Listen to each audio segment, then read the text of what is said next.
Go. As I was saying, this is Jupiter Exile, and we're live with Elden Ring. We're continuing our RL1 run, where we are punching everything to death. Got some golden seeds. I think we're moving on to smithing stones 7s, from what I recall, because we're already at the plus 20, so 7s should be able to take us to the plus 21, and then it's 8s to plus 24. So I must need about 4 more 7s to keep going. And speaking of keeping on, continuing, we're going to be heading over to all this stuff here. I believe I need to go from the avenue balcony to get to where I'm trying to go.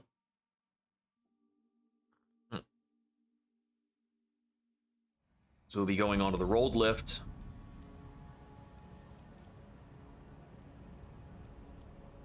I only half remember the right way out of here. Is it just down at the end of this, or do I have to go down and then out? Like, I think it has to be at the lower streets.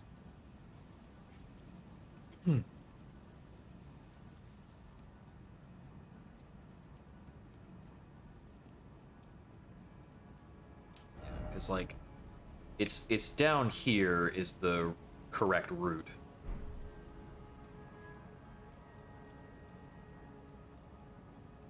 So I think I need to be going straight up underneath some of this stuff. This has been a while. We're gonna make our way out to the mountaintops of Giants. We'll be crossing the rolled thingamajig. Now, I've only got one part of the Halig Tree Secret Medallion. The other part, I have to beat Commander Niall to get, from what I recall. I don't actually remember if you have to beat Niall or you just have to go to his neck of the woods and hang out for a bit. Okay, so I believe I need to go kind of down there. This is the bit that will pull up a Festering Tree Spirit if I'm not careful. And, you know, this might be the way to go, actually. Let's see.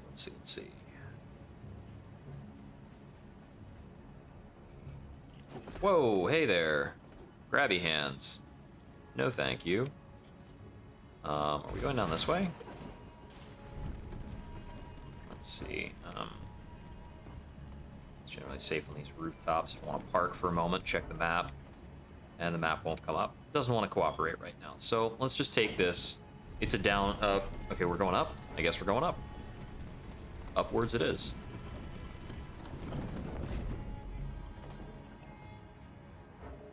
This is taking me to that same courtyard, isn't it? Alright, yeah, that's probably useless. Back down, then. I need to get to the other side of that wall, generally speaking. Map's still not cooperating. Got it. Who needs a map anyway? It's not like that's a useful tool.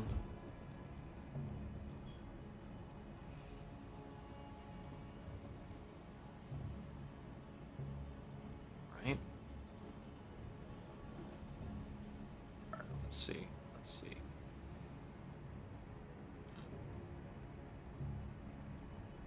While we're at it, there's probably a lot of secrets around this area in general that I haven't actually explored.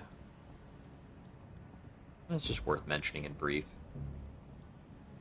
considering that we're going to burn this place down and never come back. Is this a bit where we actually have to use the sewers to get around for a... I still can't access the map because one of those friggin' zombies tried to hug me. I should have set a beacon. Okay, so...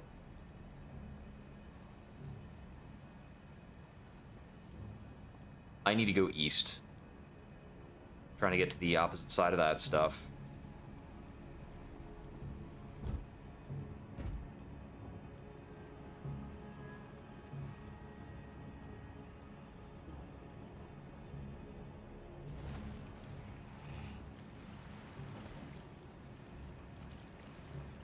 So perhaps it is actually up this elevator and that's something.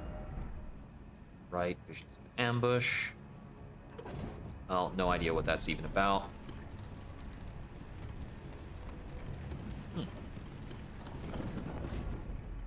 make sure the stream is up and running.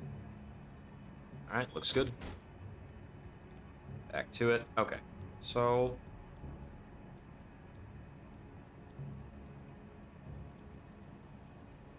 yeah, from what I loosely remember, I do need to get on the other side of this door. But I don't think this just opens. Maybe it just opens. Oh, it actually just opens. Wow. Okay. That is somewhat easier than expected. Somewhat. So there's a few things around here. I remember there's like a bunch of Misbegotten. There's like a Leonin Misbegotten down over there. There's a bunch of dudes over here who might like to kind of show you the business if you dilly-dally. Grab this. I think it's a crackpot. Nope. Just butterflies.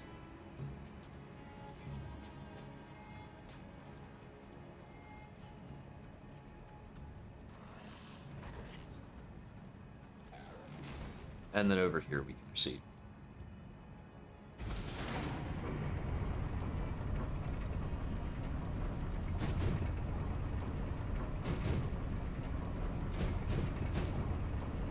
Man, that uses my entire stamina bar. Okay, not quite, but a lot of it. I think there's some soldiers around here and some other stuff that can be very obnoxious if I don't go, like, straight through all this.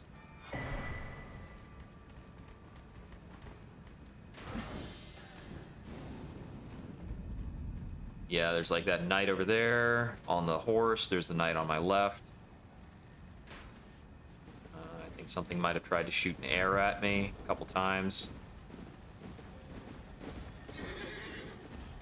Get him a little stuck on that. I think this is like a lightning related skill.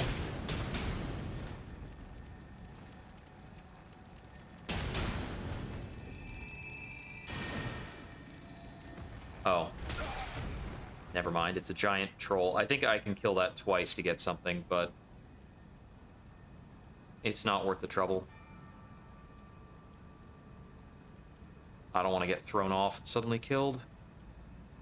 Why am I on fire? Oh, that's right, it's because I was killing that one guy in the sewers to get my hands on the Lord of Blood's exaltation.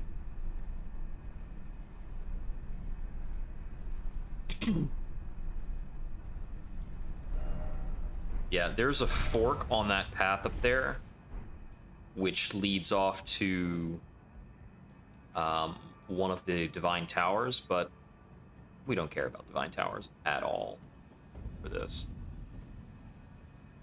Okay, as long as I'm here, let me reorganize this.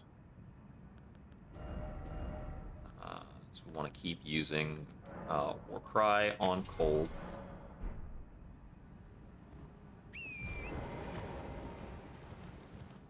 This area I didn't enjoy very much on the first run through, because it's just kind of a linear stint with a whole bunch of vulgar militia guys who are going to try to jump you and harass you. And then from what I recall, after a bit of a stretch, there's a boss. And I don't remember if the boss is skippable or not.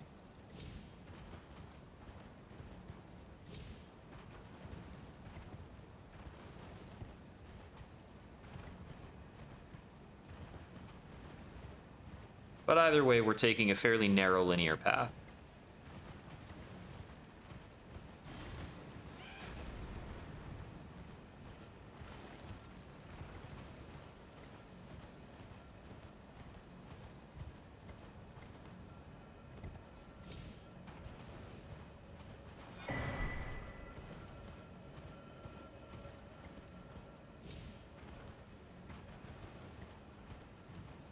I'm trying to recall if there's a grace here or where the grace is. I see I'm in Marika stake range right now, and I believe I'm very close to the boss. So I don't actually recall if there is another grace. Yeah, there's the boss, Blackblade Kindred. which is basically the same as one of the Valiant Gargoyles that I can find myself up against very soon.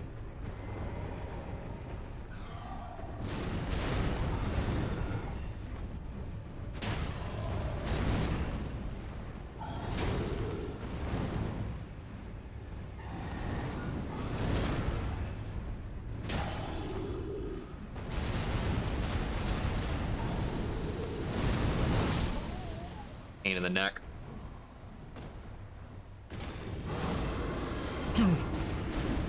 I don't remember his attacks terribly well. Very fun that that attack has a double hitter. But we've got America Stake to work with, so we'll be at this for a bit until we can get this guy figured out. Humana.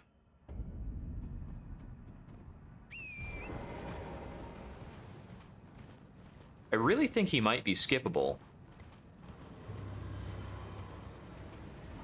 But there might be a blocker on the far side. So we're going to test that real quick.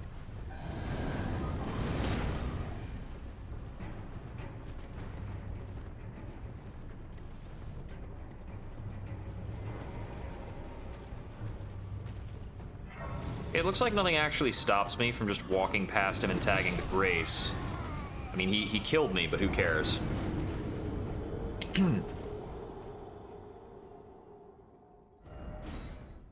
Oh, ha! I could have actually done last bonfire there, but I did stake out of habit. We can just move to the Grand Lift.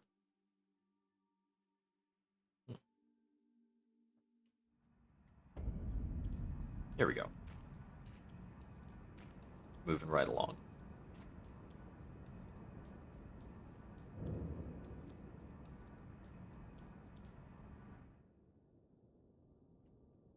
We offer up the medallion, and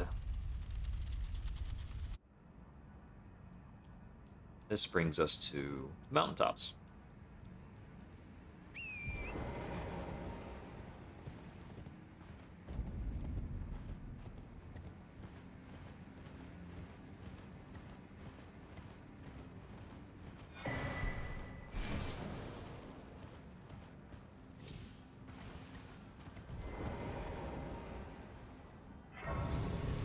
So we've got like a whole other tier of unimportant reagents here. We've got some people who would like to talk to us, I'm certain.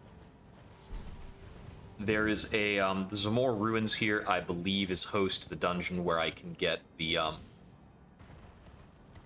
next smithing stone bell bearing, but it's for a bracket of smithing stone that I've already surpassed. So we don't really need to worry about it. We've got some hawks up here.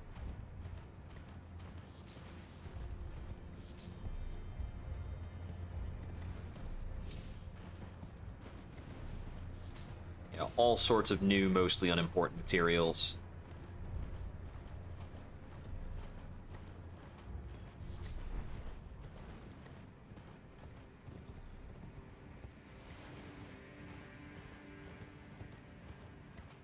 And basically, most of this is everybody's favorite extended horse riding sections. Because we got to make it across this, honestly, pretty cool set-piecey bridge. Which at the end has big archer constructs, because nothing can just be fun scenery for a moment. Do this. Ashes of War. I do have to be a bit mindful as I'm going, not necessarily about this path. I have to be mindful of dodging properly somewhat, because I might get shot off my horse. I have to be mindful of picking up certain objects here in the mountaintops of Giants. Because there are new, we've got new reagents available to us soon-ish.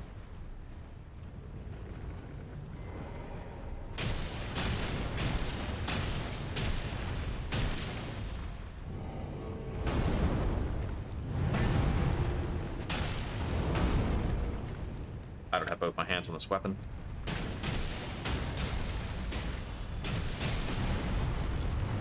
I don't actually know if I can make it up to his face right now.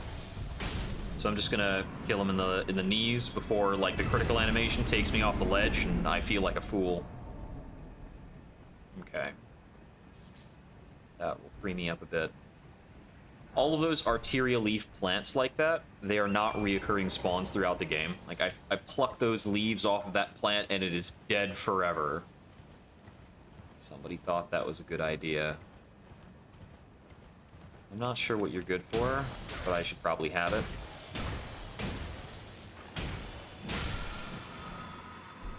Okay.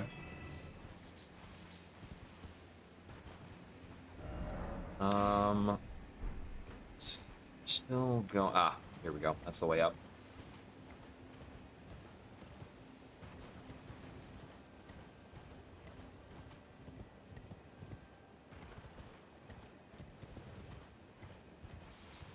There's a Grace. Starting to worry a little bit.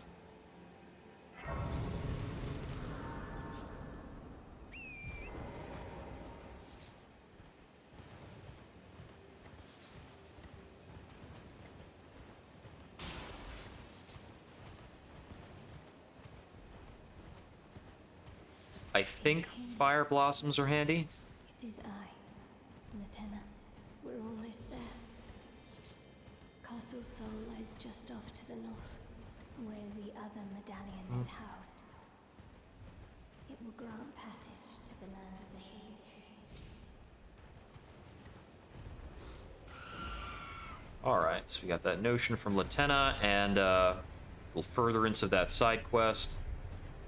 We do want to at least stop by Castle Sol. That's just a golden tree, it's not a Grace. There's a Grace. We keep tagging Graces along the way as we make it up towards Castle Sol. We'll want to at least kind of dip our toes in there. Let me see. That's it right over there, basically.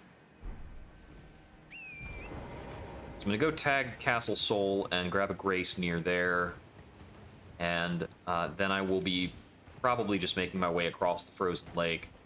I'm not sure if I want to work through Castle Sol right now. Actually, it's not such a bad idea. I do want to make it to the Halig Tree and work through the Halig Tree. There's not really much in the way of items over there that I need for this run.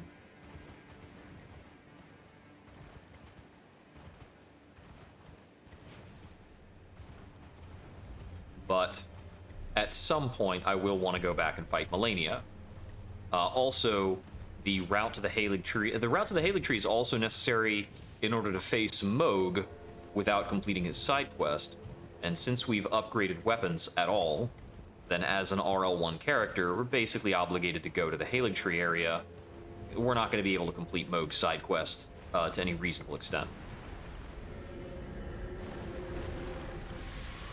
Okay, I've accidentally stepped into the territory of a Tibia Mariner. They have those giant skeleton summons sometimes. Just gonna land on this so I can get myself down.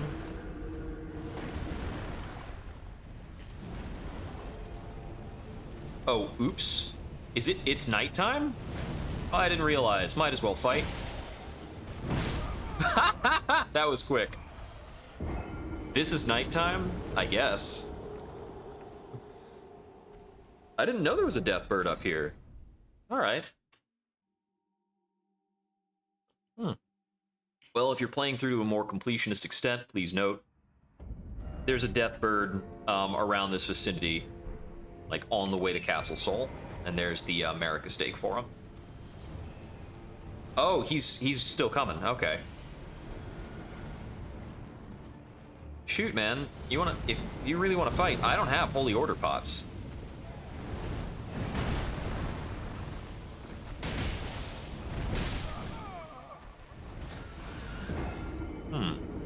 Does he spawn every time you show up here? It's not night locked? Every other death rate bird I'm aware of is locked to nighttime. Also, if he's gonna be here and we're gonna fight, might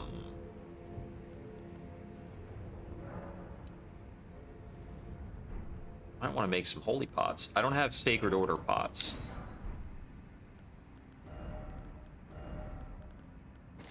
Let's see how damaging these are. These are the lesser of the two. There's a bigger, badder version of these. But these Deathrite birds are mad vulnerable to holy damage.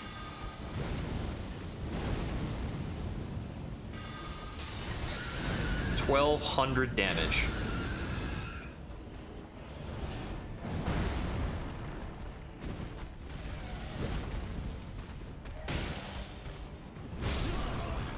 Okay. So I'd have to experiment a bit more with the fight. I think throwing 5 pots at him will basically half kill him. If I had the other better version of the pot, I could just kill him the whole way by throwing pots at him, probably. The other thing to check on, so I have access to Sacred Weaponry. But this isn't actually a full-blown Grace.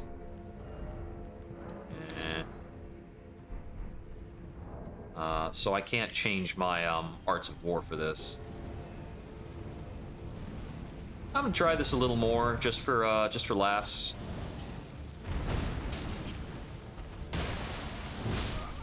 But I think Deathrite birds are a little miserable to fight, mostly because locking onto their head does not help at all. It moves your camera around like nobody's business. So I've never actually learned their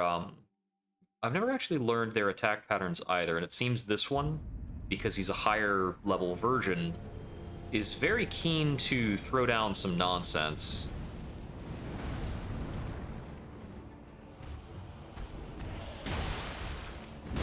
That dodge is too early.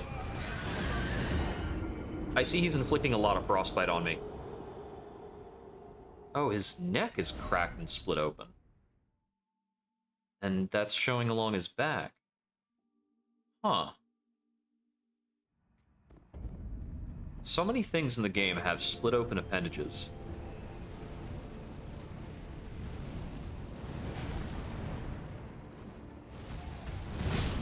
Nope, dodge late.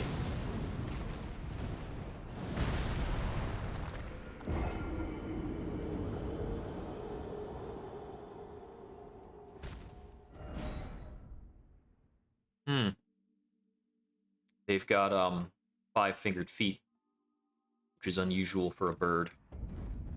Specifically, all 5 of their feet are facing forward, which is different from any kind of raptor that would have either 4 or 5 claws, but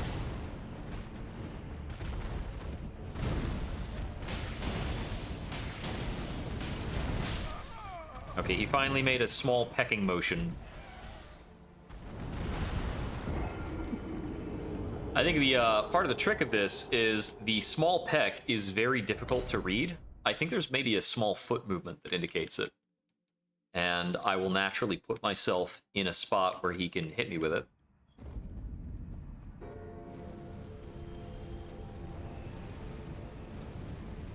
I wonder what this guy drops. I wonder if he drops the signature, like, Deathrite Poker.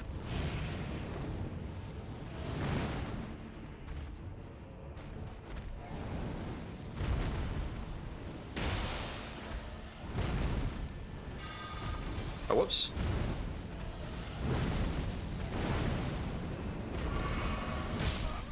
I'm gonna run on past here. His wing design's very interesting.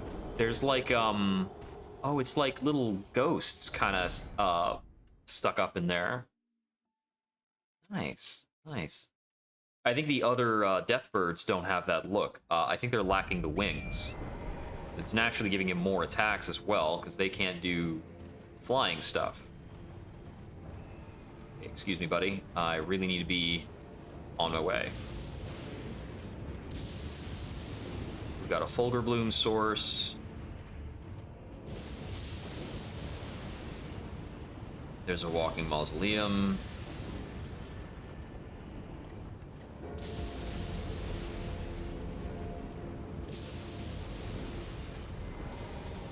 Okay. But we're going to tag this Grace and get access to Castle Soul. So as for this run, I have decided that, mostly because I cannot really take down Rykard within the requirements of the run, Like, I have to change the run requirements in order to take down Rykard. So I want to focus on getting the any % completion first, since that is all doable within the current restrictions. And then only after I've dealt with the any %, while obeying the restrictions strictly, will I be thinking about expanding to an all remembrances.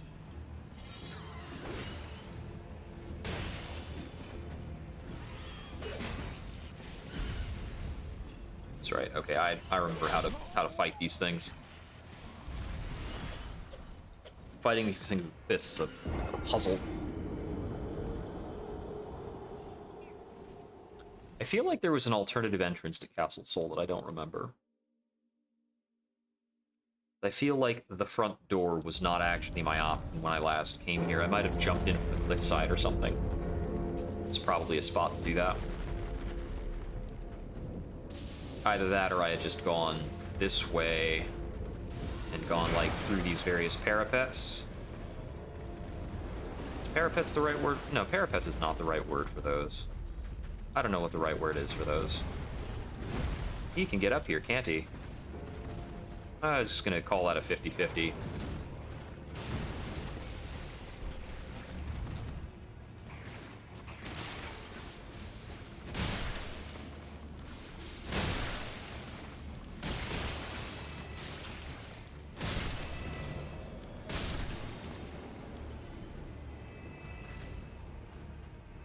Yeah, the lions here have frost breath and other stuff. Okay. So I think there is at least one more grace in here. It's either that or it's America stake near the end. I'm really hoping it's a grace. All right, got the phantom soldiers over here. And this guy doing whatever he wants to do. Okay, he can adjust them. I was wondering, because the ballista doesn't really show much adjustment visually. But no, he's totally altering the trajectory. Okay. Okay.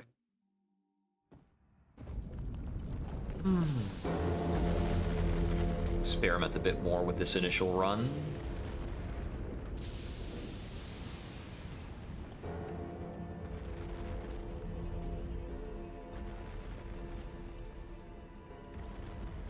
What if I don't go up at that room on the left?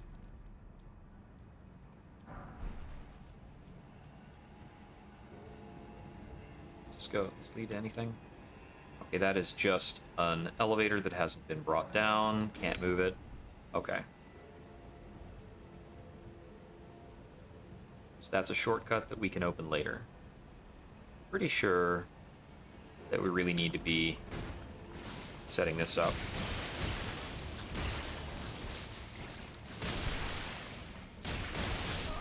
I can't get hit by 2 slugs or I'll die.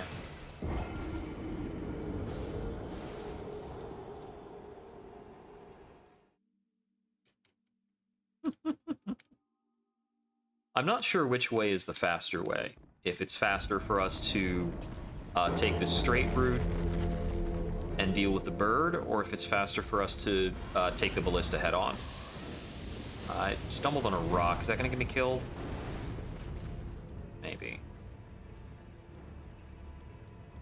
Okay, so if I run forward here, I'll run into the bird. What about over this way?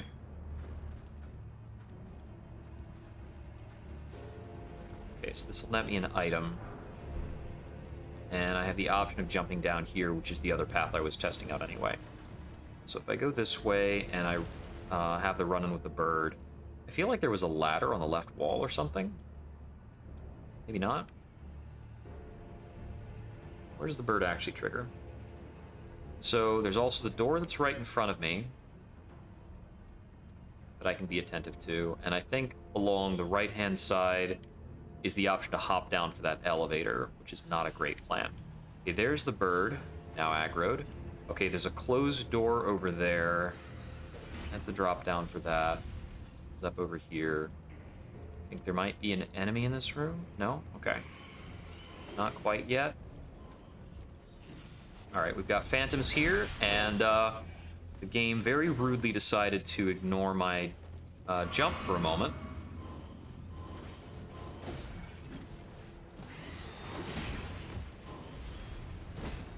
Yeah, there's a lot of teleporting guys around here.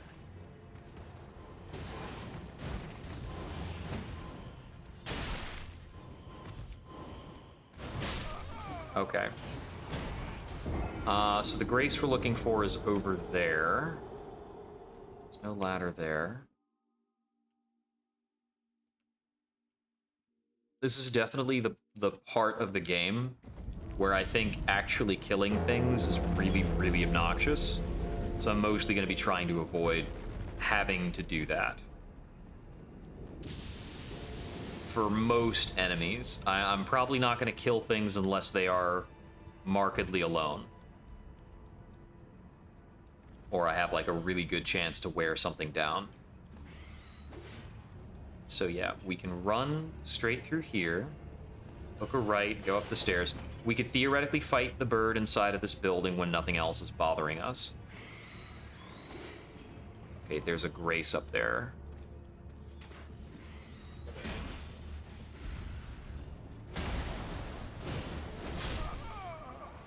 The grace is like in this room and then hook a left. So we just need to get past that last night in kind of a straightforward run.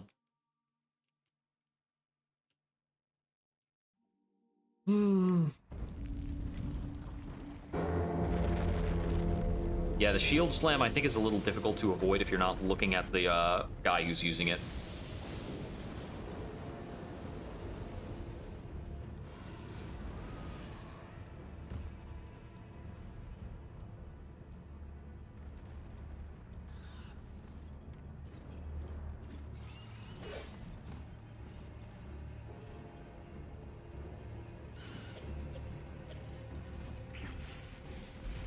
This bird has kept up with me better than I want him to.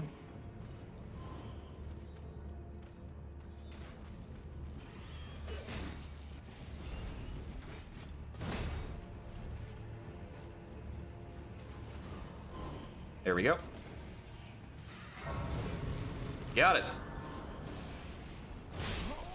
Yeah.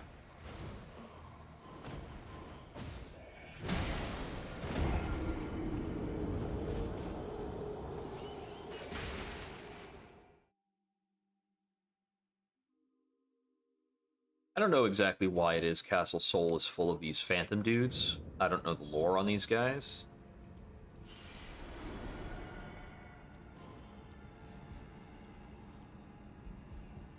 I just know they're all awful pains in the neck. Get the Eclipse Hotel, which we can't use meaningfully. You know, the Eclipse Hotel, given that it's Castle Sol, probably has some explanation about some of the lore.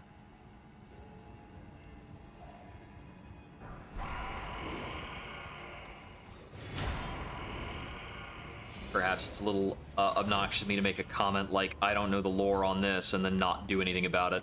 We're going to trigger this so that we can use it as a shortcut later.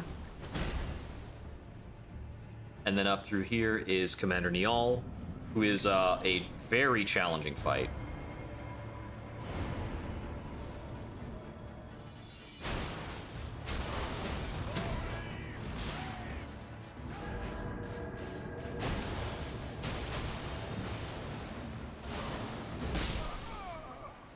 So this guy right here is a super aggressive pain in the neck.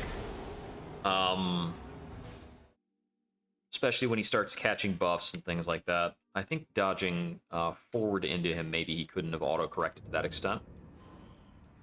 But hard to call.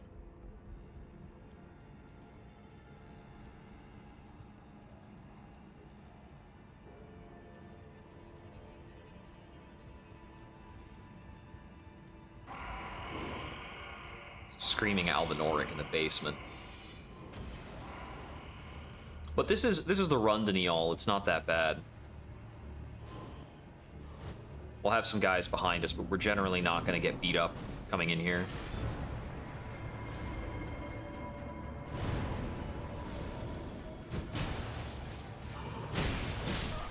Okay. I'm going to have to figure out a bit better the spot is for that. Notably, Commander Niall drops the Rallying Standard, which is a very good weapon casually or in RL1. It is equipable in RL1. It's got a fairly decent hit to it. The noteworthy thing is it's got a weapon art for a rallying cry that applies a buff to you and any allies, and the affected targets get some amount of attack and defense. It's like 15 or 20%. It's pretty good. The best part about it is, as an aura effect, it will stack with most of the other buffs you might want to use. However, it is a weapon that is not a fist weapon, so it's not going to be allowed for this run.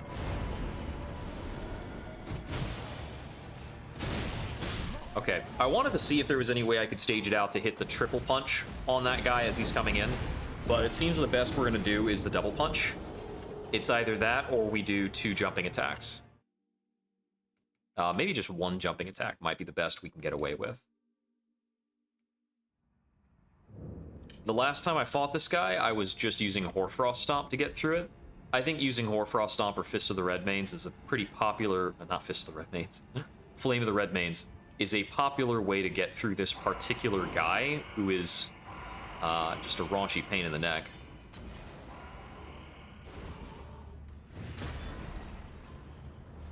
Let's see. If I fish around here more, there might be some more upgrade materials to possibly get the weapon up to 21.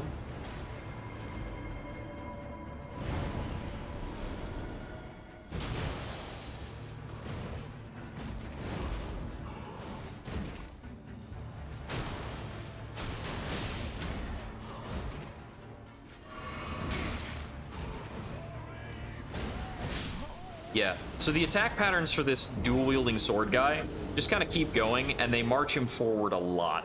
So if we take a hit from something, it's kind of a huge pain in the neck to try and re-establish distance so that we can try and take him out.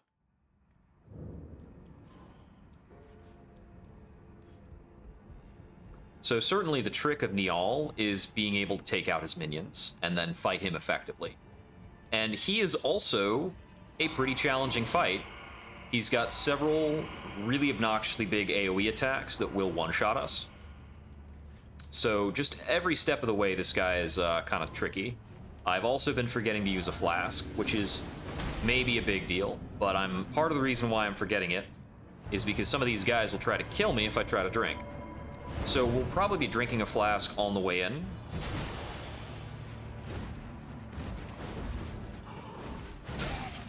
Okay, he kept walking longer than I wanted. And this is the part where he will never, ever stop attacking me.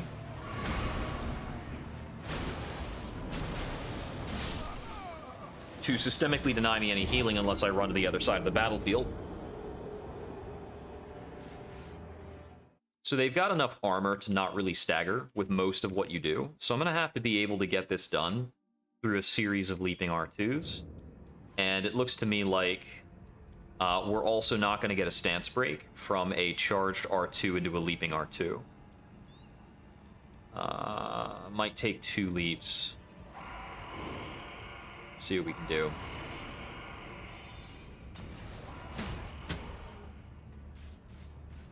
If I had the means of getting a stance break on these guys, that would help a lot.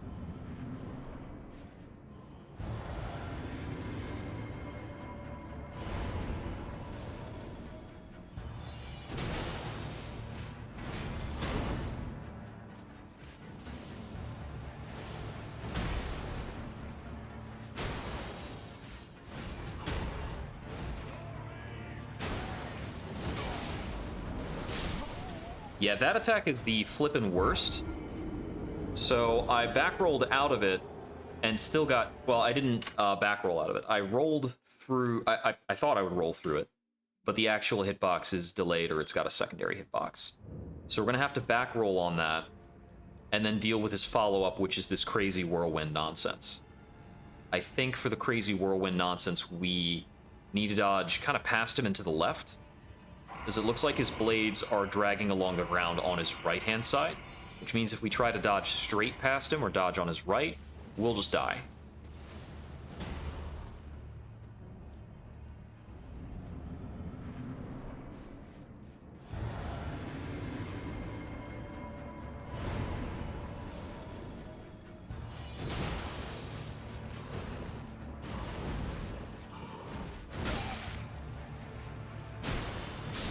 Yeah, unfortunately, if I take that hit, the amount of time it takes me to recover is enough that I won't get a punish window, and I'll get killed trying to heal later. So I just need to not get hit by that second stab. I thought I was going to outrange it, but it just... It lunges him forward super far.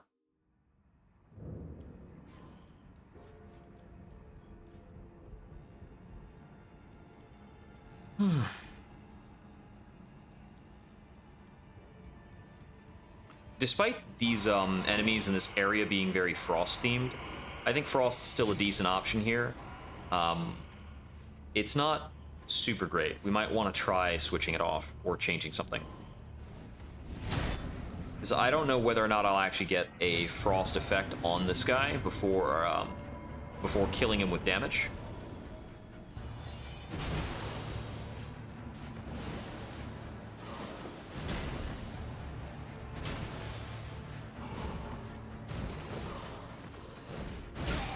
Yeah, that just carries him across the whole dang field. And it's the second stab.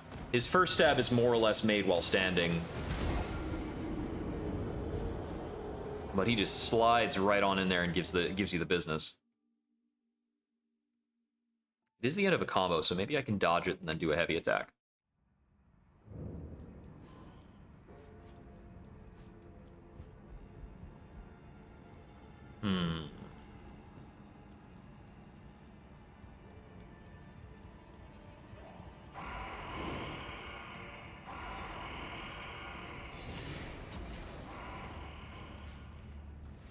I remember when I was first trying to fight Melania, I was trying to go up against her with like fire-based setups. And I figured this should be the most effective damage. Like, in terms of the story and what we've seen demonstrated, fire should be very effective against rot. And I watched everybody else fight her. Oh, my dodge didn't come out. I watched everybody else fight her, and they were all using, like, bleed and frost in some mix and variety. I was thinking, oh, that's how good bleeding is in this game. So I'm gonna try, actually... I don't have the occult option, so I can't go to straight up blood. But we're gonna try heavy for more raw damage and give up on the give up on the frost effect for a while, because I don't think it's gonna come into play against these guys. We'll definitely be doing frost and bleed against the fire giant a bit later.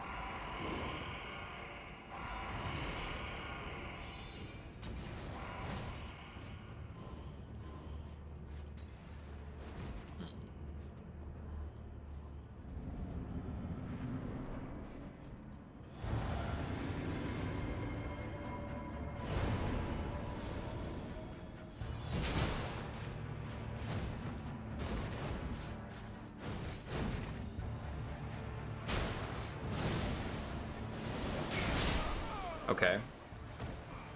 So I was able to strafe the opening part of the attack on the left.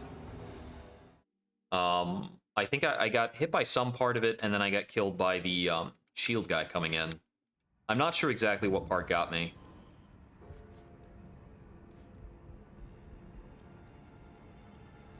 I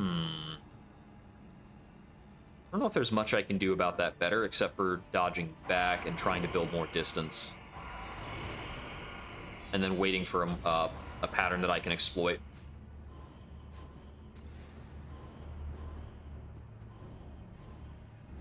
Might actually leave this guy on the table for a while.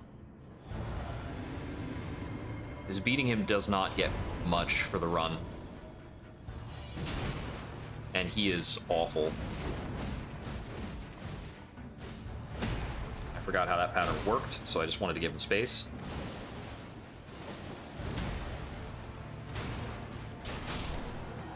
Okay, there's one down.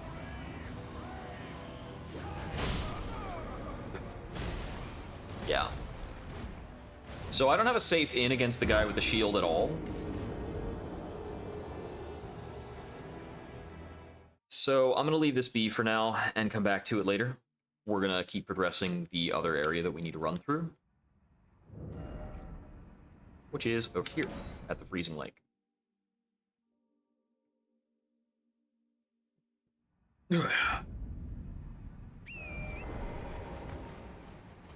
So the Freezing Lake, unfortunately, has a dragon on it that we don't want to fight. It's a dragon that I think I took down after some work and several weapon upgrades on my main save file. I think I had a plus 24 or plus 25 weapon when I took him out. I was using the Rusted Anchor with Royal Knight's Resolve. Pretty effective.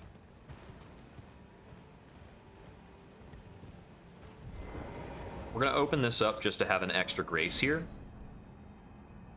in case we need to come back. So from what I remember, out on the frozen lake, there are a couple of... There are like some... there are some scarabs. I think there might be some upgrade materials out there to grab as well.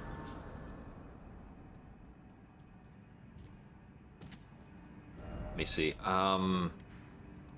It's easier if I have the map. So I'm going to put a beacon up on the map. We'll come back through here later when we can make out the features of this area. And we'll use that to do some item hunting. There's our dragon, Borealis the Freezing Fog. And lobsters in the cold, just because. Frickin' ice lobsters. And there are a few of them. Like, almost out of spite. And they still have a pressurized jettison type attack. Okay.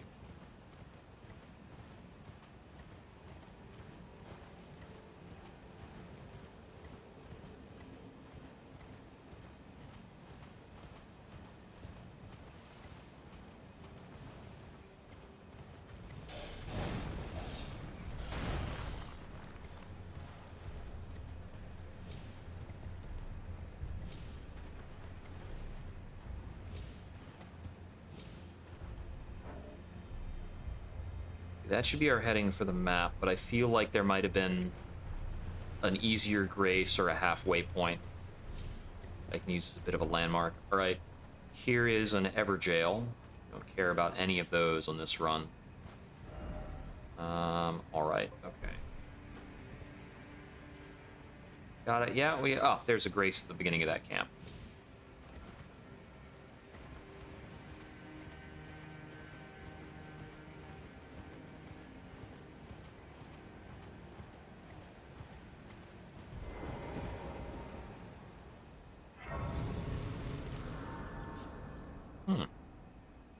No, it's a good thing that our character can endure these cold temperatures given his questionable clothing options. He's a real trooper.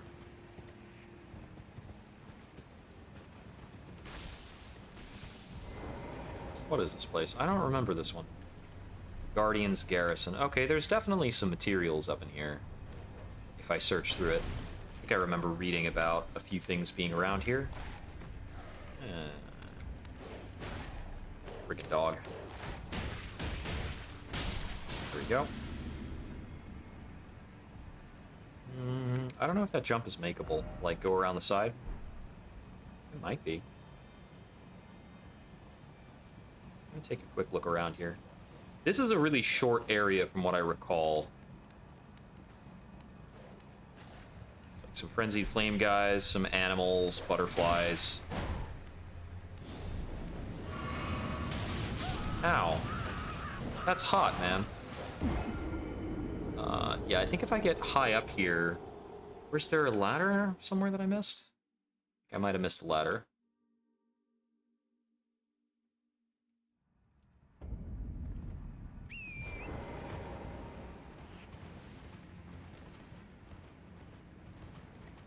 Excuse me, everybody.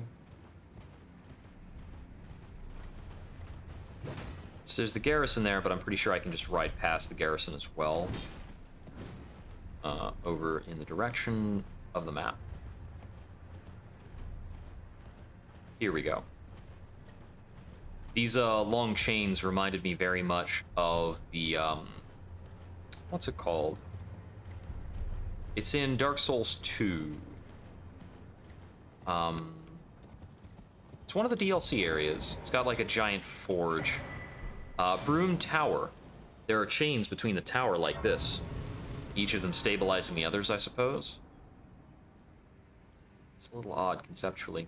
So the kind of trees, maybe, that are over there by the Guardian's garrison, they remind me a lot of some of the tree hollow creatures that start to show up in Dark Souls 3. You can kind of see when you're running around.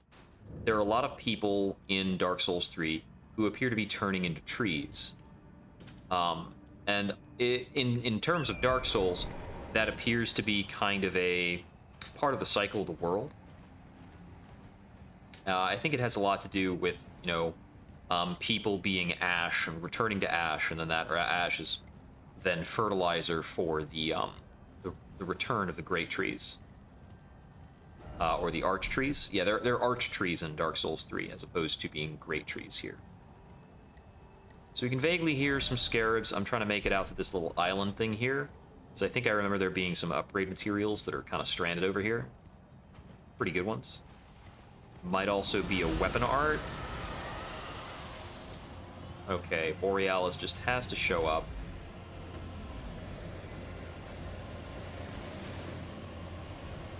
His actual location on this map is a little bit random from what I remember.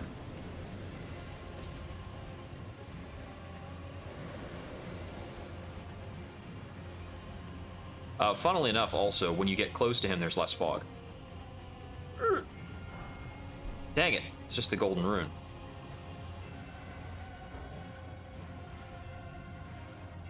He kind of condenses out of the fog, and when he's on the map, there's less of it to worry about. I think if you actually kill him, you can see the area clearly. That might prove to be necessary. I had really thought there was an item up over here.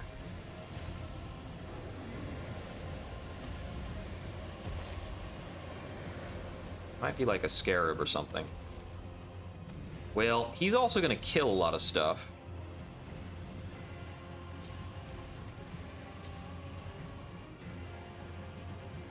I'm just going to take advantage of his presence to be able to check areas in the lake a little more closely while the fog is gone. There's a lot of these spectral animals out here in the Mountain of Giants, kind of echoing the Deep River stuff. And I wonder if there's necessarily a relation, and perhaps there is in terms of age. As it always is the case in Dark Souls. Like, this seems to be going on in every Dark Souls since 2. Long ago, there were giants and dragons and all sorts of things. And people were at war with the giants and wound up winning and gave the giants a really shitty time. It's the case in Dark Souls 2. I don't recall exactly if it's the case in Dark Souls 3, but it's certainly the case here. I don't know if those lobsters are sleeping or dead or what. Somberstone Miners bell bearing, just sitting out here. The First Church of America. So notably, the First Church of America is here up in the mountaintops of Giants, kind of seemingly far away from everything. But this is because this is kind of where Marika's campaign began. She was originally crusading against the Fire Giants, I believe are related to an entity called the Fell God of Flame, or the Fell God of Fire. 3 smithing stone 7s. Beautiful, beautiful. I think that's basically what I was on the lookout for.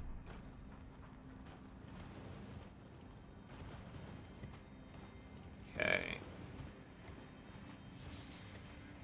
Yeah, for some reason, dudes in chairs are an incredible source of quality upgrade materials.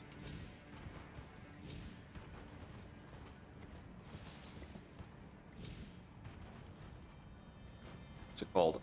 Zuli the Witch, in what I think was kind of an uncharacteristic upload, was explaining and kind of sharing in the notion that the repetition in the design of Elden Ring is a very useful communication tool.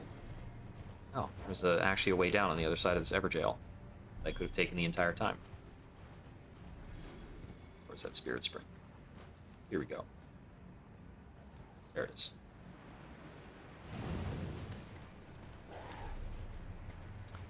Because things in Elden Ring repeat, there are patterns in Elden Ring that you are allowed to get used to and accustomed to, and that helps communicate to you goals or what to find in various places on the map. So it's useful in the it's a way of the game non-verbally expressing itself by just using patterns, and that's fun to think about and pretty interesting, I think. Like, oh, you find this certain kind of thing, you can expect that this certain kind of item or drop is there. You found a catacomb, you know what catacombs contain because they always have the flowers that upgrade your spirits. You find a ruin, you always know that every ruin has a cellar with some kind of treasure, so when you get to a ruin, you know to look around for a cellar. And that's just a kind of helpful communication that comes from the repeated parts of the game, which is cool.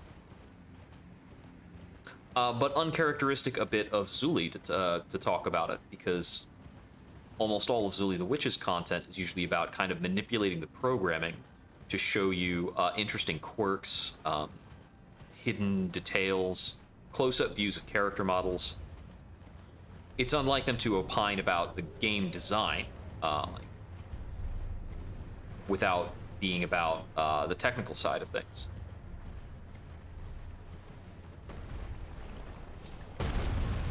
Okay, so this place is horrifying if we actually hang out here for any amount of time. So our goal is kind of to get through here to Clip, while hopefully avoiding a lot of the nastier stuff. Now, of course, I don't exactly remember how to get through here entirely, so I need to kind of take a moment. There should be a grace. Various places. Okay, there's a church over there. I think there might be a grace over at that church.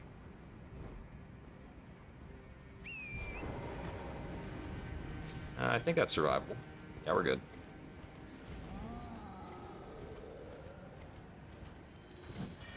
Yeah. Teleporting ones are a pain in the neck for a weapon like this. Okay, looks like this is going to prompt a PvP fight. I'm gonna try and evade whoever's gonna show up and get inside the church to touch the grace. Bloody Finger Okina. Okay. Okina drops a very useful item, so killing him would be ideal. There we go.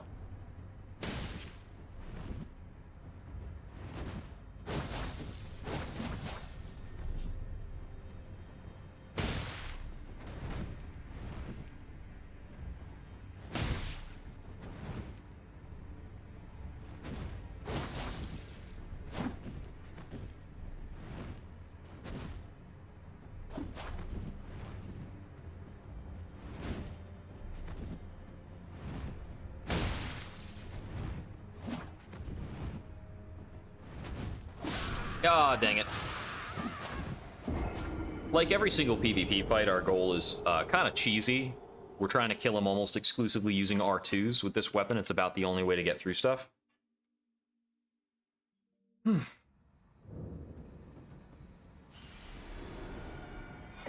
Church of Repose, we get a Sacred Tear. We can actually apply our recently found Sacred Tears for a sec.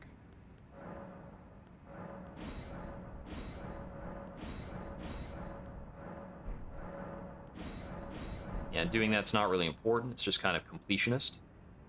I'm gonna adjust back to the Cold Cestus. We can talk to Melina. You have more to say about this place too? I think she has dialogue on at a lot of different churches. Lies just ahead. I'm glad it was you I traveled with. I must tender my thanks to Torrent too. Thank you, Torrent. Please continue to lend your aid till the end.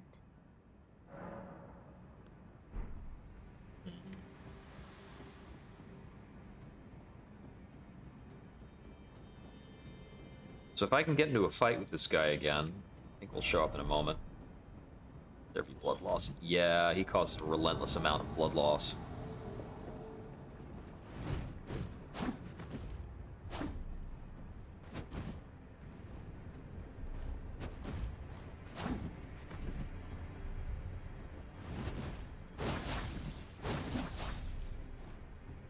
That attack is Rivers of Blood, which is kind of notorious in PvP. It's really good. You know, part of me wonders if I might be able to lure him into jumping off a cliff. There's probably a spot not far away to do that. But the reason we want to kill him is for his mask. It gives +3 dexterity, which could be useful for certain weapon sets. It's the biggest stat boost I can get from a helm slot when I am not using a cold weapon. So let me see. I think if I hang out, like, maybe over here, that's not enough of a drop to kill him, though. Let me see. We got to wonder a bit about the border of his aggro, or wherever that might take him. So maybe about here-ish. Okay, so I need to get there, and let me try, while standing there, a gesture that will make my character sit lower.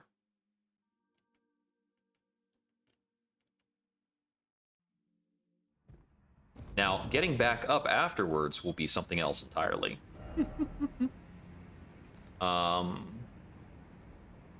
Sure, it looks like I don't have the lie down gesture, but let's go with it. So we just need to kind of poke our head up over here. That should kind of trigger his summon with a bit of a delay. Here he comes.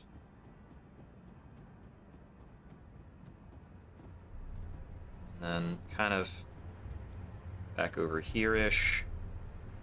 I'm not sure if this spot will work correctly, or if we are low enough. But let's see how this goes. Whew. Whew.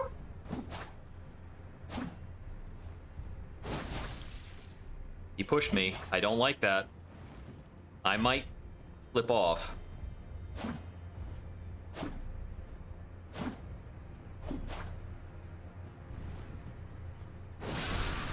He caught me. Aha! Got him. That gets me the Okina mask. We don't have to beat everything, honestly. That guy's just kind of a speed bump. Alright, so now that he's gone, we have the option of the Okina mask if we want. So long as we're using a status set, our current gear is more effective. But if we switch off to using a quality build type of damage output, the Okina mask will probably be a good option.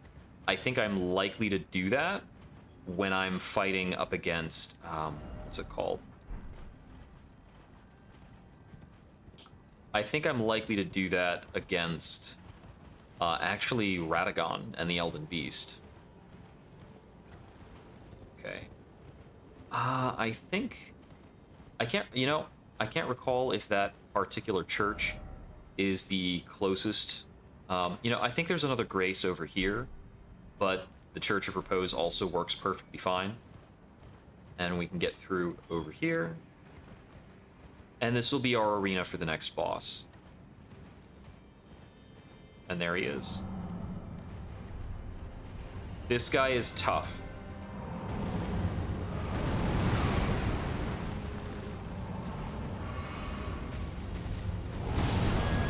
More so than being tough, I think it would be more appropriate to say he's a pain in the neck. Because he's got really gigantic attacks. He does a lot of obnoxious things. But we'll see how this goes. I'd like to be able to kill him sometime within the next hour. This side doesn't appear to have a Marika stake to bring us closer to him. But it's not that bad of a run back. I think the other side is easier by a little bit.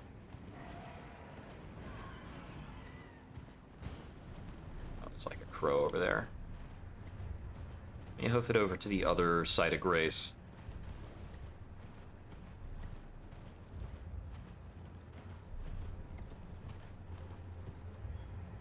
There it is. Oh, that's funny. We took damage, but it wasn't enough. We took damage from the fall, and it dismounted us, but we're okay. That's pretty unusual.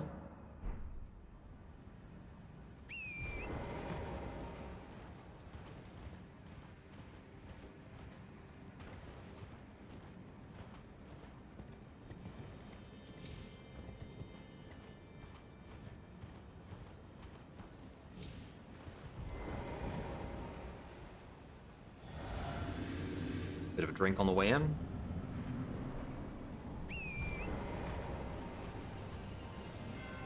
So initially closing the gap, this guy is a bit of a pain.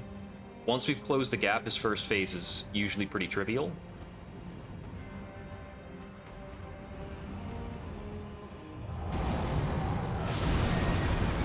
Yeah, that'll just get us.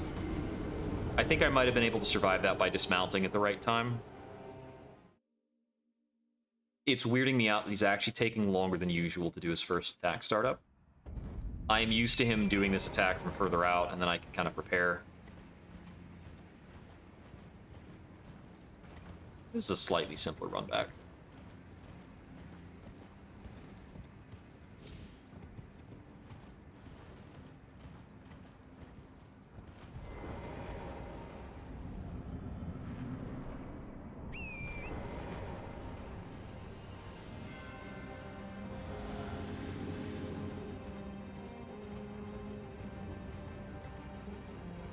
This is what I used to, like, judge myself by.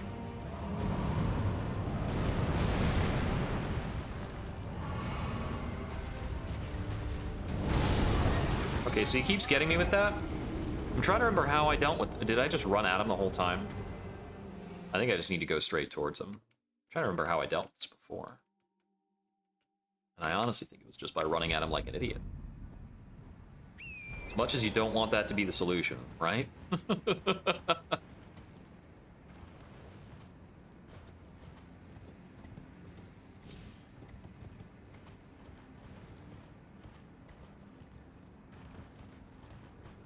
You know, you can't ride your horse through the mist. You can't interact with the mist while you're on your horse. So you have to go through the mist, then mount back up immediately. Isn't that kind of goofy?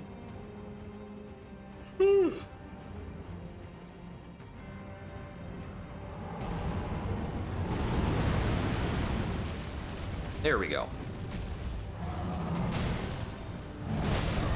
I went too far forward. I'm supposed to hang out behind him for that. But, you know, horse controls. The horse just, like, you just make little micro adjustments in your movement and the horse decides it needs to go, like, 5 steps forward. I think that all of the horseback bosses in the game are kind of messy. They're all interesting ideas, and I wish that they were relegated to more optional places. I think in terms of the mandatory bosses in the game, the Fire Giant is the only one that can be fought from horseback, if I remember correctly.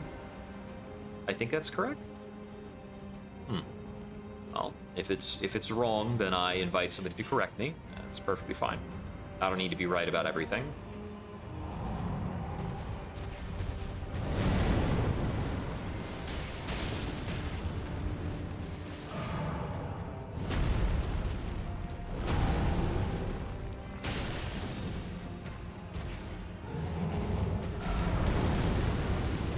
Dodge through that.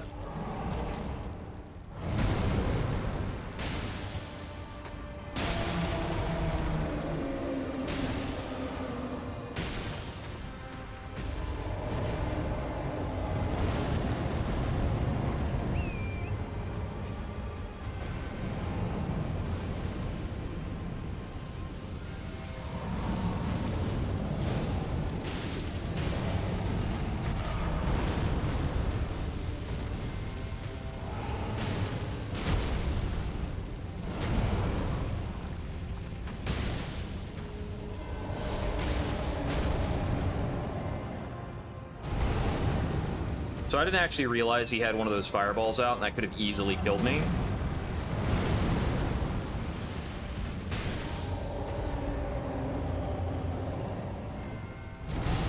Okay, I had no idea what he was doing, but it was like a haul-off slam. I might actually really need to get a hold of the occult whetstone to have a better time of this. Let's see. Is it? I'd like to be able to get these effect pops off on him. Bleed is very effective against this boss, but they're kind of difficult to land on like the kind of high up leg that we're dealing with. So I probably need to dismount and make more dismounted attacks.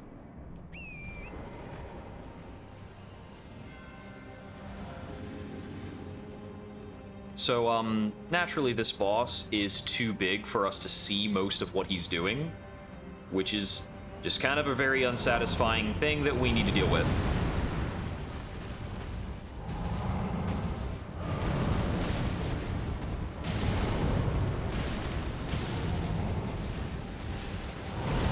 That's right, that one...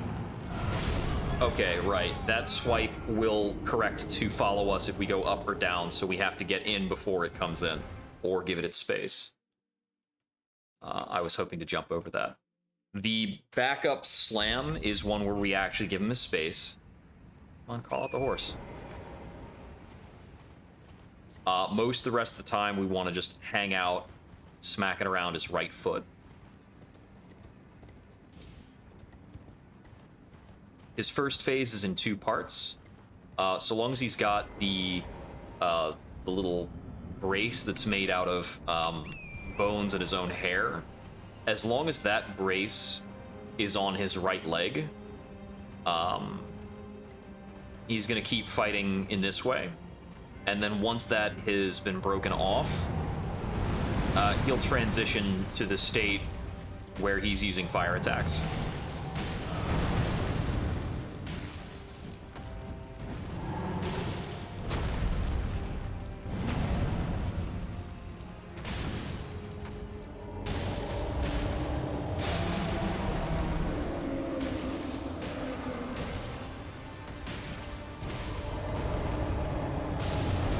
Okay, we got a frost effect off on him, so the weapon's certainly fine.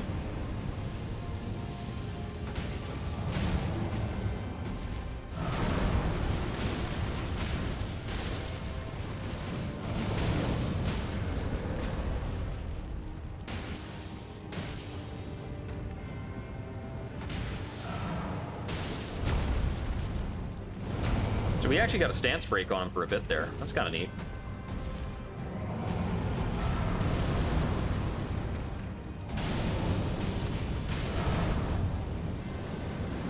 Whew.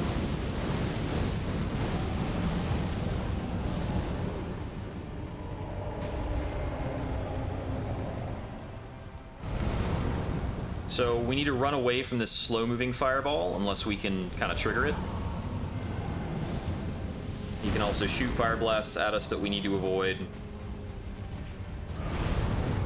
But this attack with the slow-moving fireball is kind of the worst thing he does.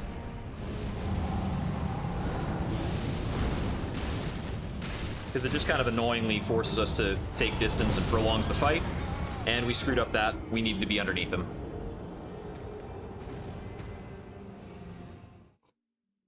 So the stagger that we got was very interesting. I'm not sure if there's anything that's more correct to do on that than what I was doing.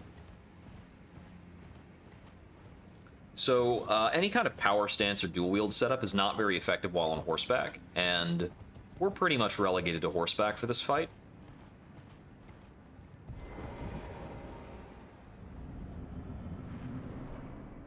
So my face is like too well lit. Looking super pale.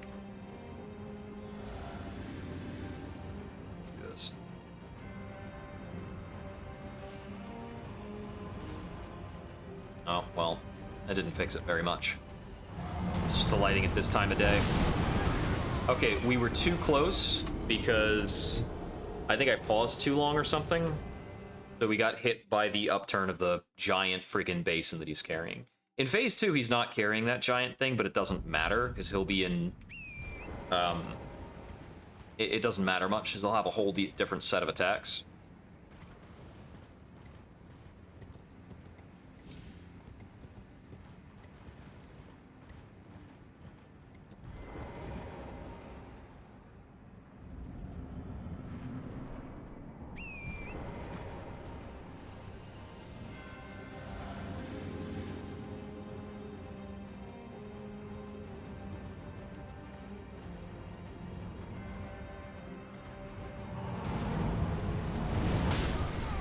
Okay, I left the hilltop too early.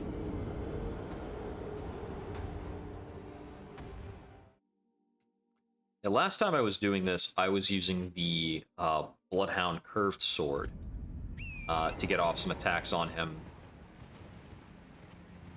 which is pretty effective. It's a much more effective horseback weapon than the Knuckles.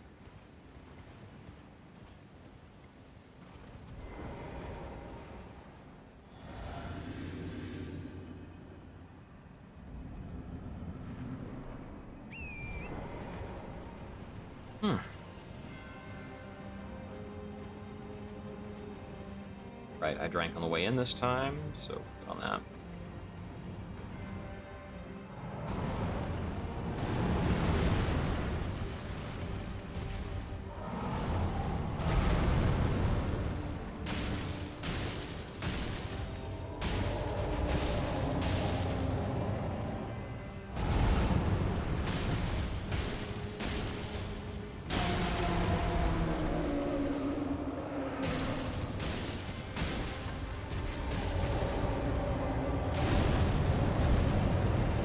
He will roll away, he will start up his fire abilities.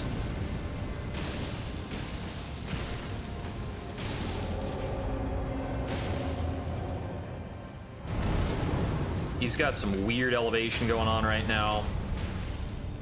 So we stunned him, but I don't believe I can get any better hits off by virtue of the stun. This is the attack we have to back away from. There we go, and we'll head back in.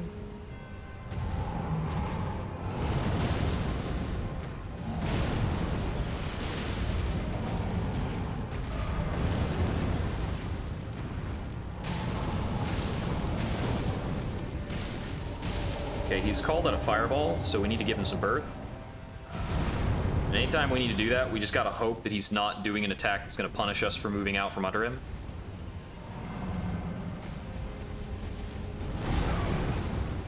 Speaking of attacks that punish you for moving out from under him.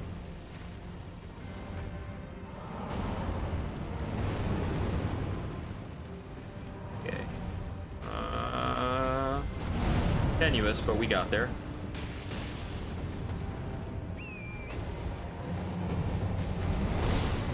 Nope. So dismounting caused me to not be able to keep up with his feet, which is a damn shame, because I was very, very, very close to phase 2.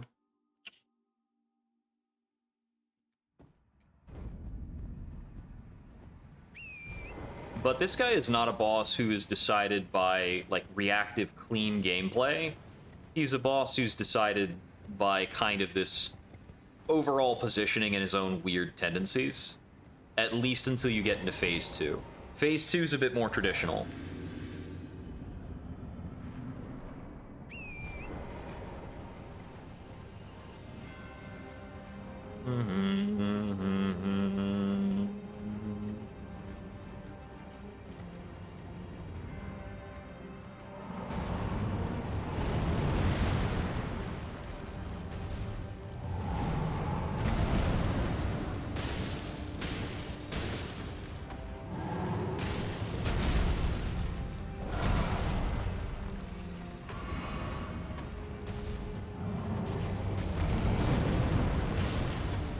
So anytime Torrent accidentally takes a hit here, I'm gonna drink for Torrent's sake.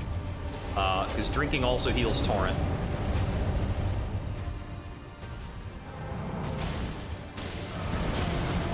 And that's simpler and more effective than going out of our way to get, like, berries to individually heal Torrent and then, like, put those on the hot bar or whatever.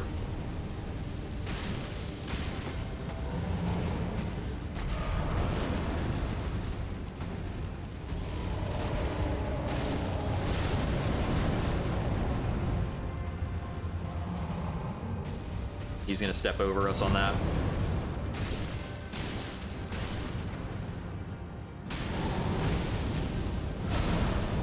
That's the Hellfire.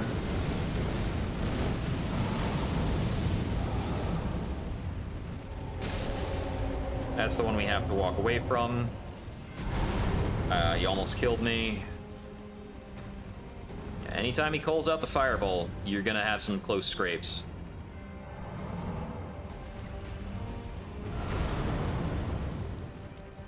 So we just gotta move away until the Fireball explodes.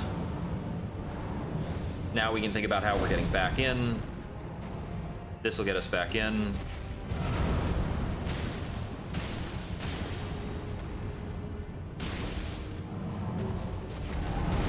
Barely avoided that one.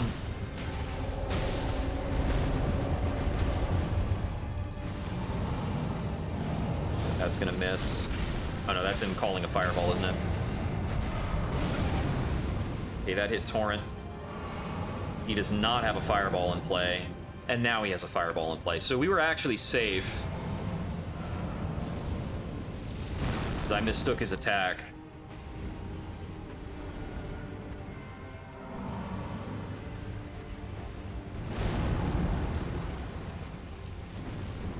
Sometimes you can get in underneath him and the Fireball will like play nice and not ruin your day.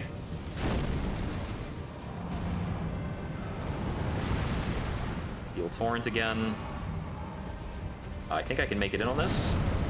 Whew, barely. Ha! I was one attack away from phase 2. So we're gonna watch the phase 2 cutscene. So I can capture clips for later.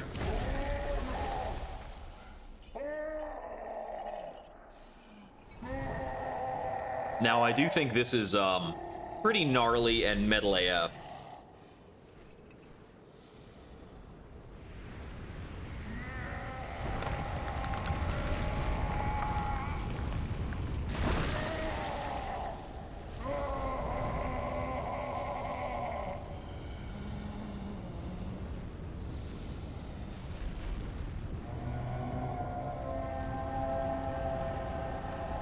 He rips his leg off, and he burns it as an offering to call up a power long lost.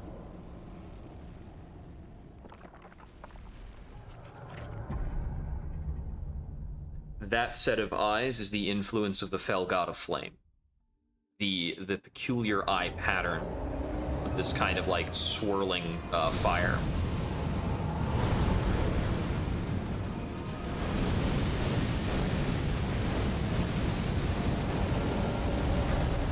So we need to watch out for him doing those rollover attacks kind of all the time.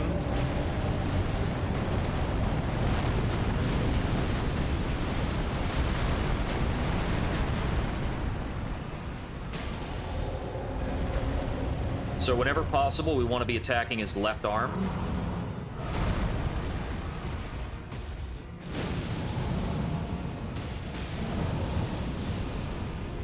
And he's going to call these things out again and keep that up. So this stuff over here will continue to prolong the phase as before. But basically, we want to keep attacking his arms, dodge his attacks, and try not to let him fall on us until we can get a bleed to pop. Now, since he can stall us out by forcing us to leave, the amount of time it takes for a bleed to take effect is way longer and super obnoxious. We can also play this out by attacking his legs to cause a bleed, but they're way less vulnerable. Also got to watch out for fireball tosses. And I guess he's got a flamethrower walk and some things like that I don't see too often, because usually I'm trying to hang out right next to him in phase 2.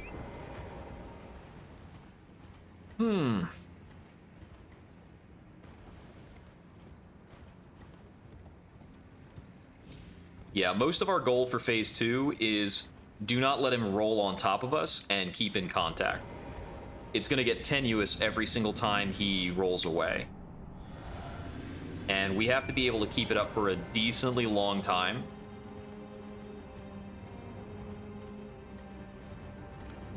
There are some situations that can give us the ability to attack his eye in phase 2, which is like the eye on his chest, and that is a stronger vulnerability point.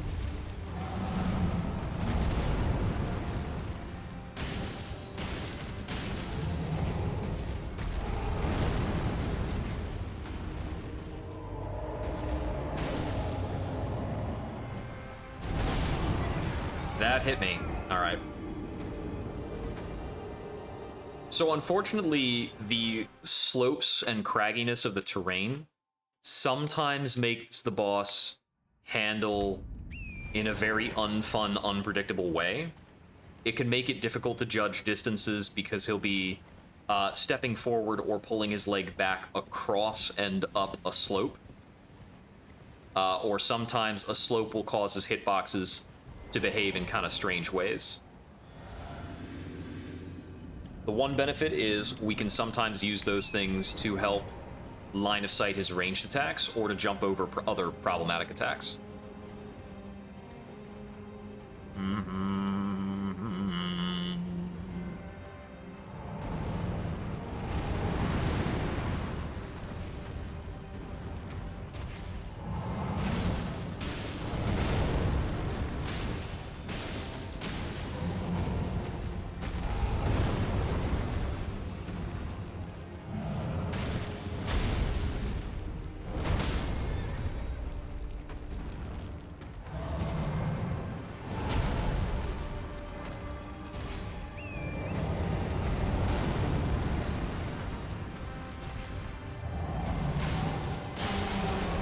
I wanted to deal with that prompt for resummoning Torrent before it became an emergency.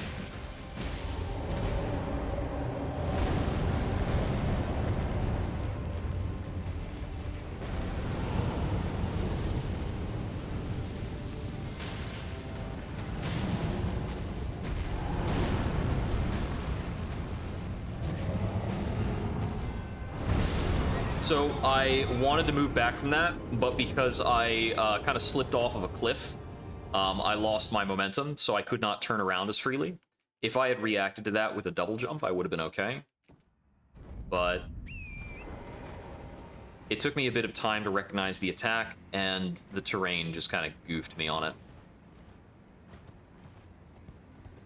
I'm not 100% if I would have had the time to turn around had it not been for the cliff, but the cliff definitely stopped me in my tracks.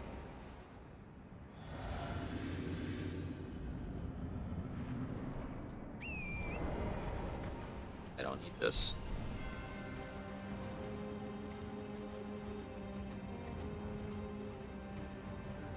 Ba-ba-ba-ba-bum.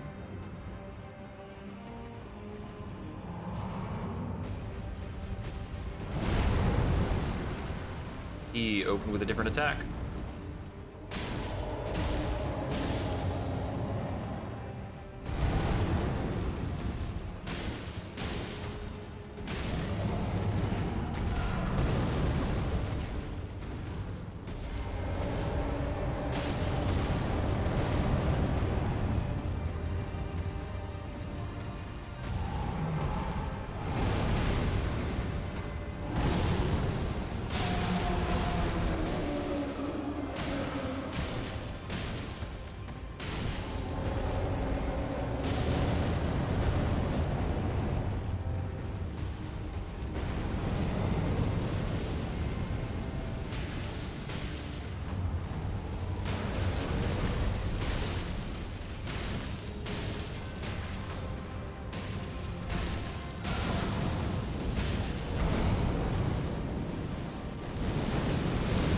That was really touchy.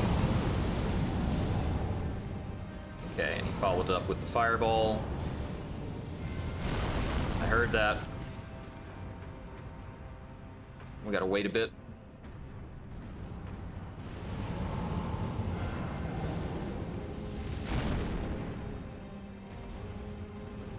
I dislike that the slow fireballs can move through terrain. They really don't care. This ought to get me in.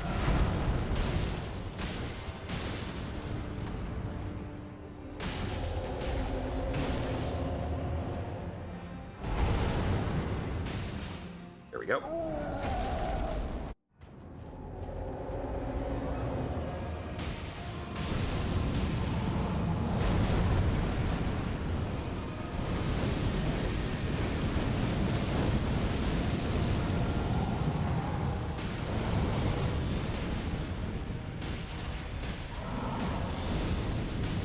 Oh. I missed that he had out the chasing fireballs. We'll wait a bit on those. Okay, this attack is actually really obnoxious from far away. So he does this fireball spout rain thingamajig. None of those fireballs will really be hitting close to him.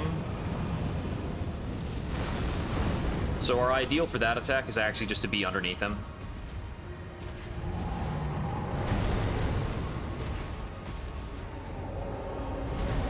Almost got rolled on.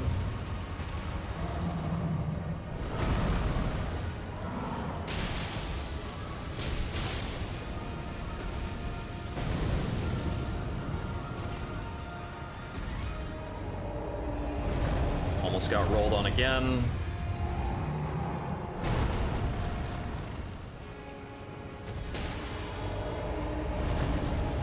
If he would like to go ahead and do that collapse on me attack again, that'd be great. I've never seen him do that particular fall. Okay, this we go in close on. Oh no, that's the slow walk flamethrower. It was not the eruption like I thought it was. Ah, dang it. I don't know what the difference is on telegraphs is for that. That's a bummer. Yeah, when he does the fall on his side attack, you can hit him on the eye for incredible damage. But you have to get out afterwards because he will do a fire explosion underneath him. Pretty much right there. Dang it, that was a close one.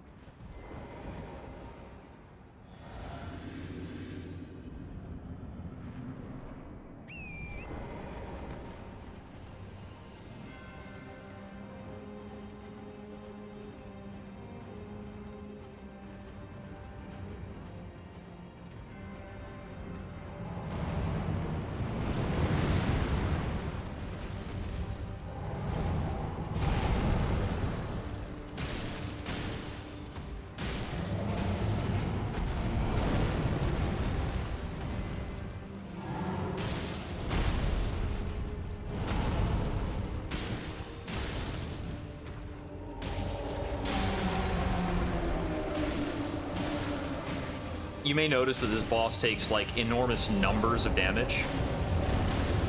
He's got, like, huge, ridiculous vulnerabilities that cause his damage numbers to show up kind of exaggerated.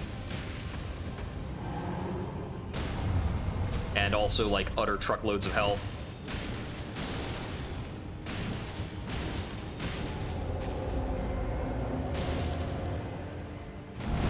Oh, that's what he was doing. I couldn't tell because of the weird cliff that his leg was up on.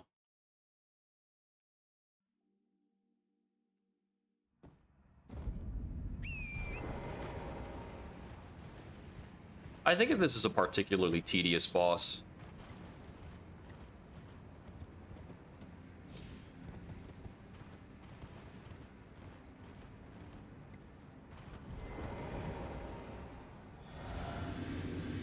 He's hard to see. You have to be on horseback to keep up with him. And the horseback dodge is very fussy.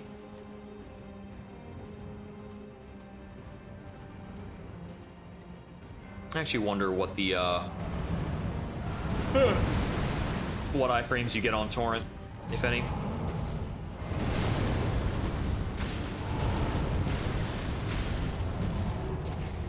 Oh, that's the one I have to stay out on.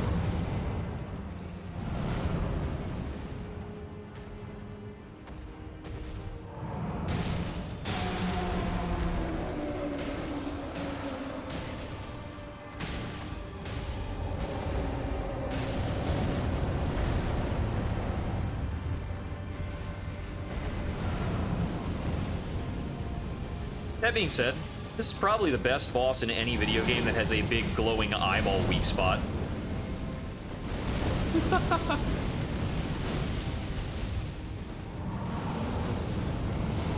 Oh, not that. Come on. We were so close. We were hanging out. We were best buds. I mean, honestly, the slow chasing fireball attack is probably the part of the fight that I find the most tedious. Is you can't even like get it to go into terrain. Watch, I'll make it run into this tree. Okay, it actually did explode on the tree. Prove me wrong, why don't you? You know what? I ain't gonna complain.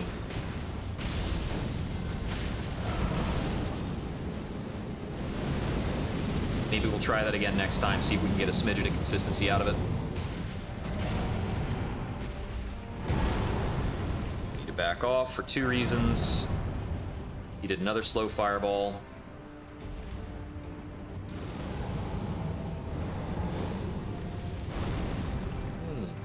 It doesn't detonate if it runs into like his giant dinner plate.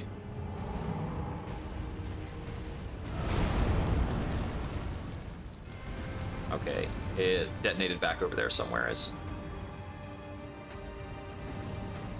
I should be able to run at him from that distance.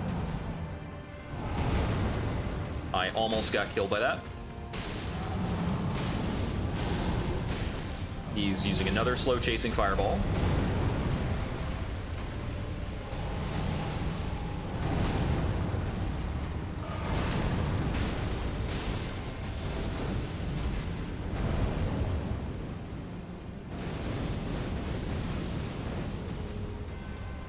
Fireball's still there. Okay, there goes the fireball. I'm at the edge of the map, apparently. Oh my god, he did another slow chasing fireball. And then he murdered me with the dish turn. Ah! Tedious boss, man. It's that attack. That attack is awful. It's just unfun.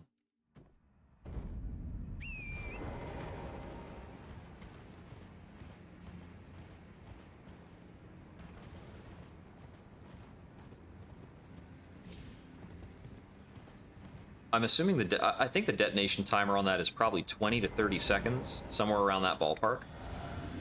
There are bosses that'll make you spend 10 or 15 seconds actively dodging a thing. But not generally bosses where like, yeah, this attack is just gonna hang out while I do like 6 other things. And as long as it's here, you can't come at me in melee. Nah, that's a lie.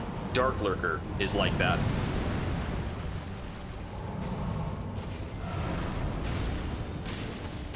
At least I can friggin' see Dark Lurker's animations.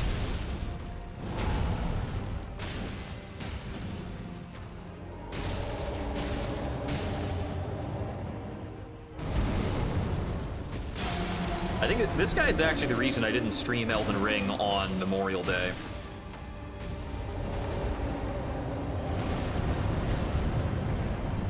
I was waiting for my stamina to come back a bit.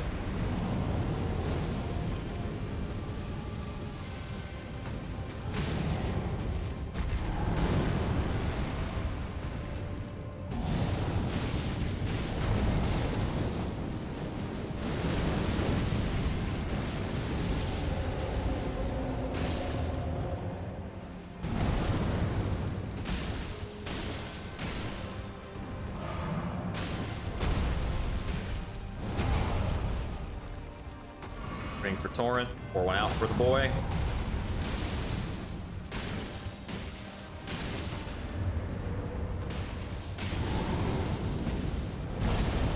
Looks like we're just getting a lot of Hellfires. It's pretty good.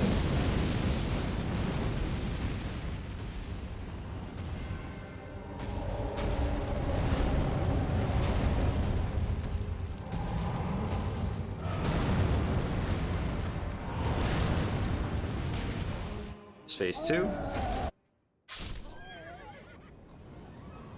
What?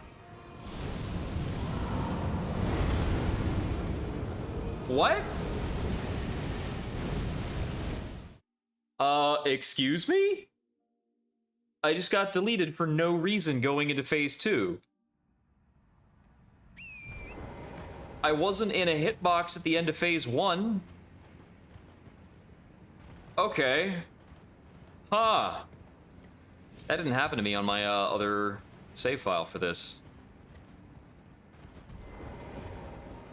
Crap, I have to, like, upload that somewhere as a glitch.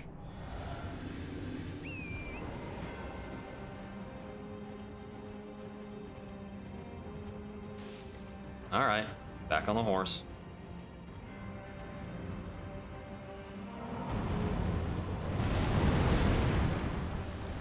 I'm gonna submit that to Kotaku's highlight reel.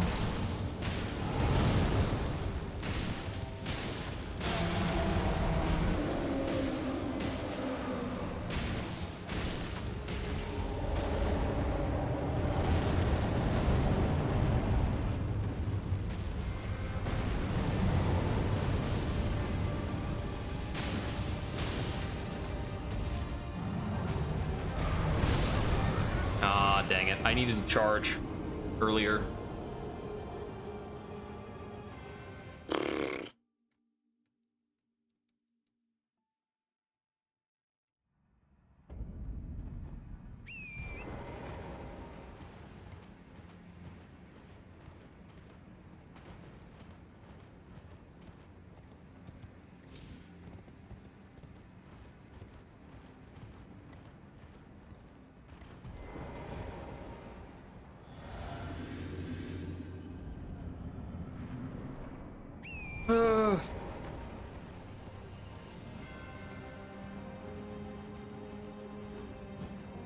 I wonder if, after this I might try a bows run. Should be pretty challenging. If I do, I don't think I'll go Elden Ring first.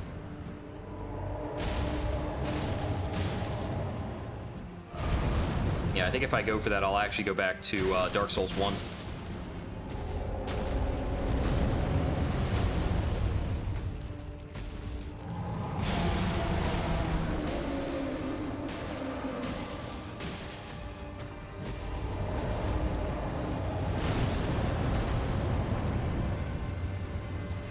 Okay, calls out some fire.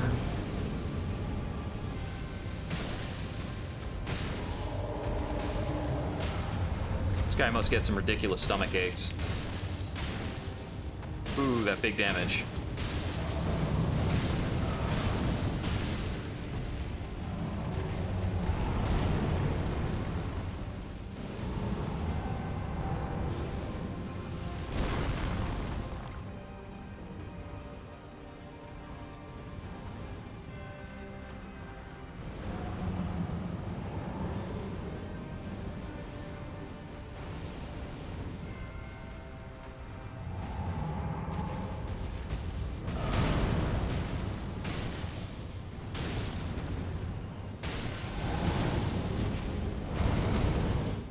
Phase 2.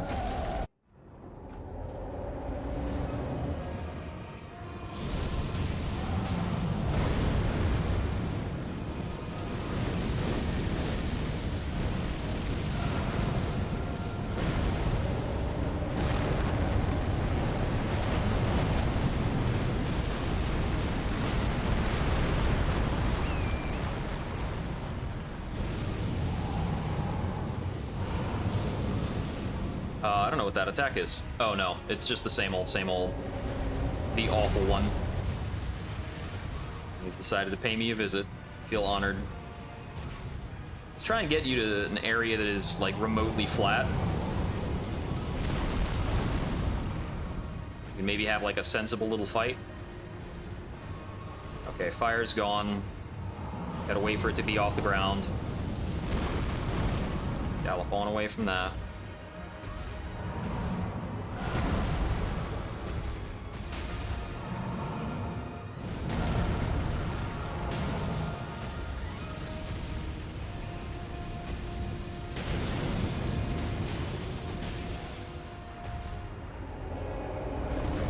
Let him roll over. Is that gonna be the firewalk? That's the firewalker. Okay, I don't actually know. Okay, I guess I have to mount up to get away from that. I didn't have to deal with that last time almost at all, but that's because last time I was being a wuss and attacking his legs the whole time. So he transitions to phase 2 at 50%, but his actual phase 2 is less than 50% of his health. He actually deals substantial damage to himself when he rips off his leg. Kinda makes me wonder if that one time he just ripped off his leg and damaged me instead. Be a lot of damage.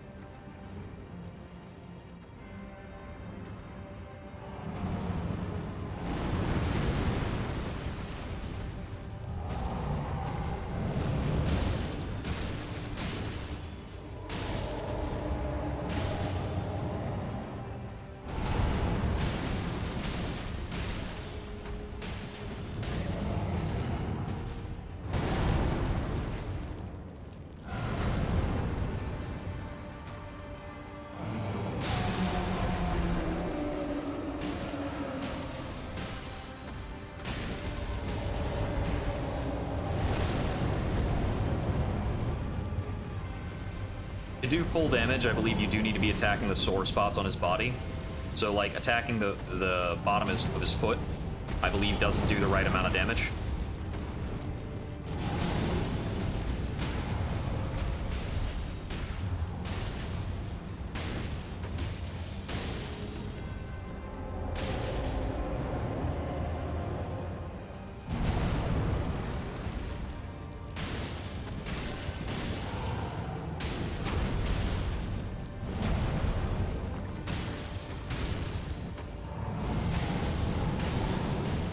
Okay, cool.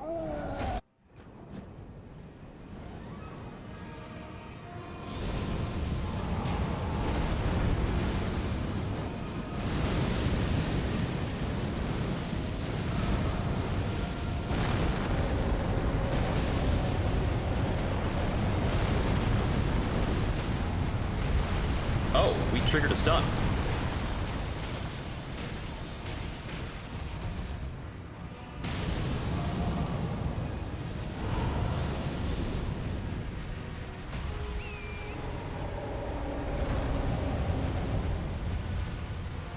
I know I didn't get the ideal punish on that stun, because I'm pretty sure you can, like, hit him in his Fell God face at that point. But I'd have to know where that is to run around to it within the stun window, and I really don't know what I was going to be going for.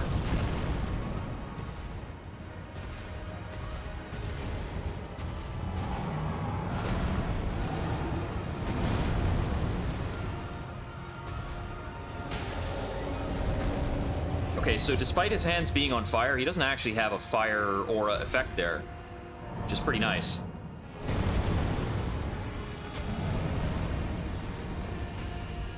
Anything more? Uh-oh, what's that? Oh, okay. I've seen that before.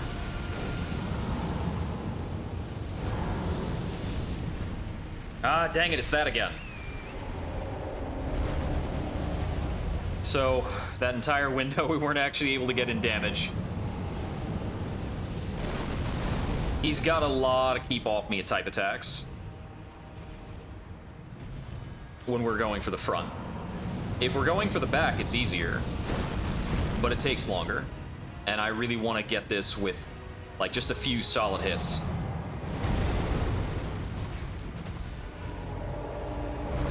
Whew, that was close.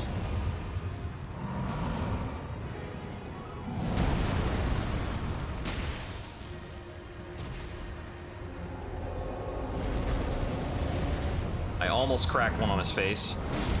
Dang it, he got me. Ah! That was really close.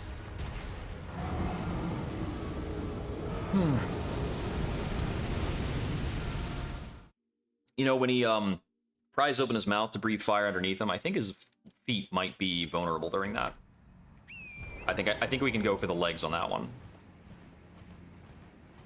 Dang it. So that was a pretty close attempt, and I was feeling all right about it, but even then, it's noteworthy. There's a ton of waiting. I think this is maybe the fight with the most waiting out of everything in Elden Ring.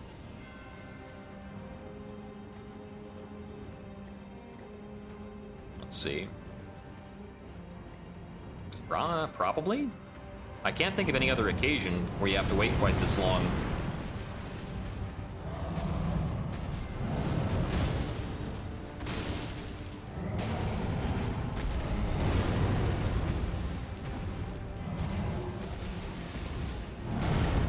Ah, I actually got under that attack.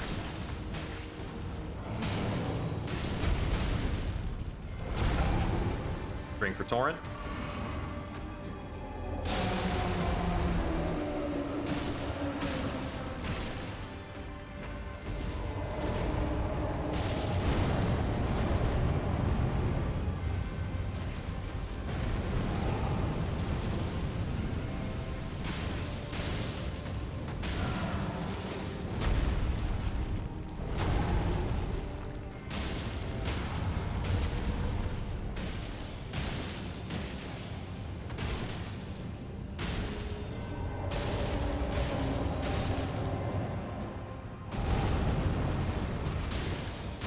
This is a pretty good set of patterns. He's just using stomps. Lots of stomps. Not a lot of fire. There we go.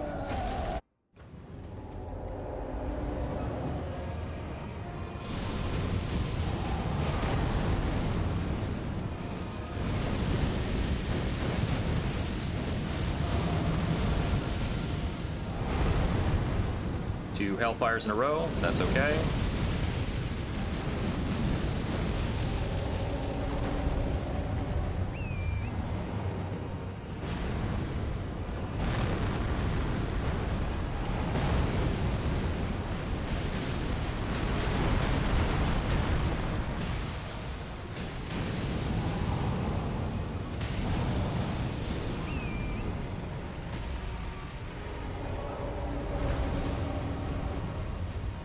So when I move away from him, I am making sure I loop behind. It makes him a lot less likely to roll on me, or anywhere near me, actually. Mostly safe from that.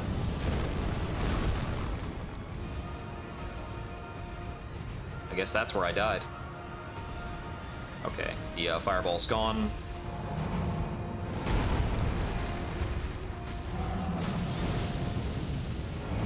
Hellfire.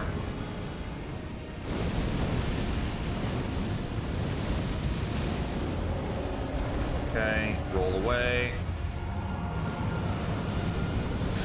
Dang it. Ah! Every time I don't mount up on the roll away, I get screwed. The actual timing on dodging the fireballs is a lot trickier if you're not mounted up.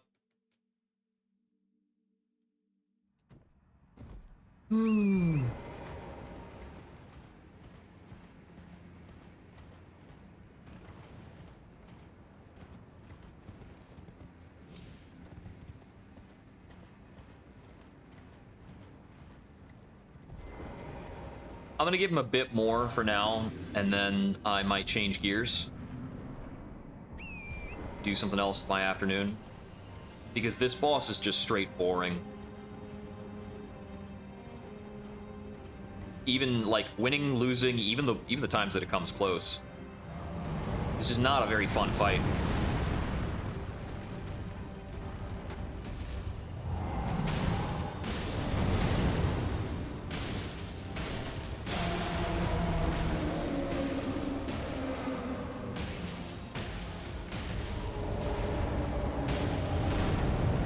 I need to try and make sure I'm not hitting his hand when he does that. I was checking the damage there. The damage I'm doing to his hand is less by a lot.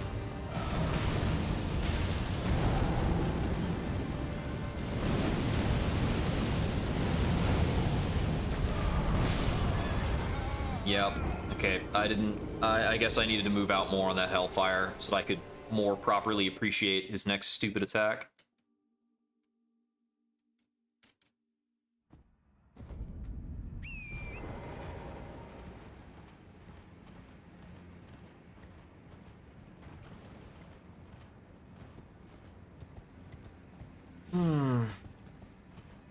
Yeah, this boss will definitely make me into a salty pickle. I didn't actually know, the one that killed me on my good attempt was like a really fast hand slap. I didn't know he had an attack that fast. There's very little telegraph on it. He basically just rolled and then went splat immediately. So I suppose that's a metric to make sure that after he rolls, you are actually far from him. That's not the attack I expected, but I guess we're okay.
Oh.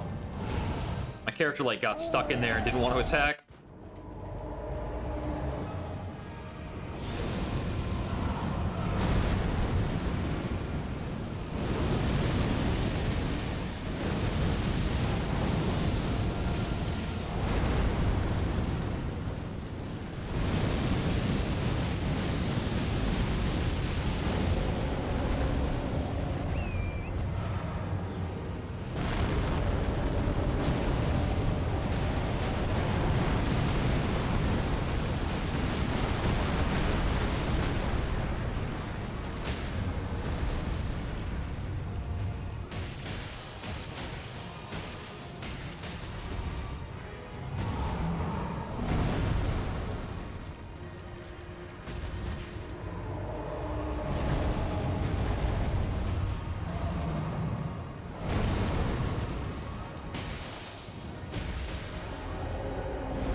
Got it.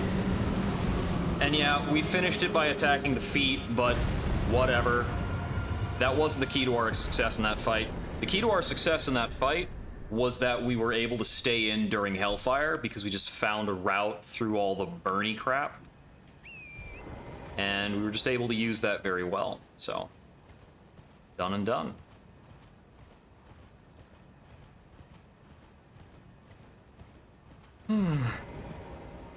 He is worth quite a lot of runes.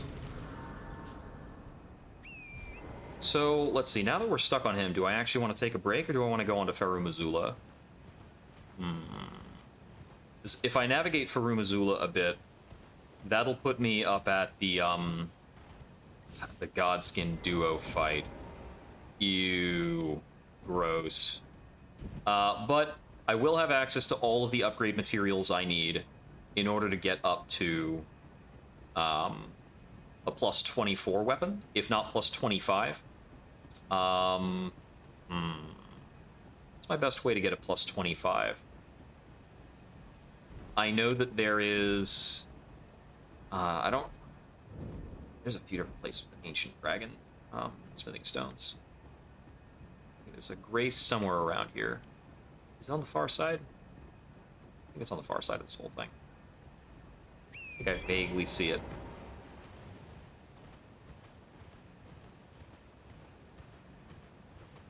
I absolutely thought when I got here that I was supposed to go down into this giant kiln. Probably took like 3 deaths just trying to do that. Let's see. So, if I finish up the... There's some quest lines I can go try to finish up. Like, if I progress Nefeli Lu, that'll get me access to an Ancient Dragon Smithing Stone.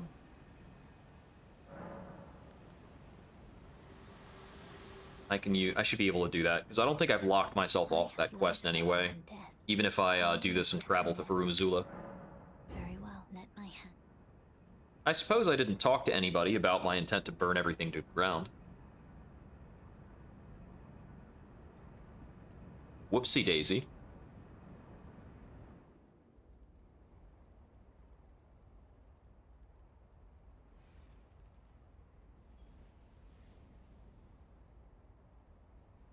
What does it mean that we slump over here? I suppose that she's just putting us to sleep so that we don't stop her from doing this.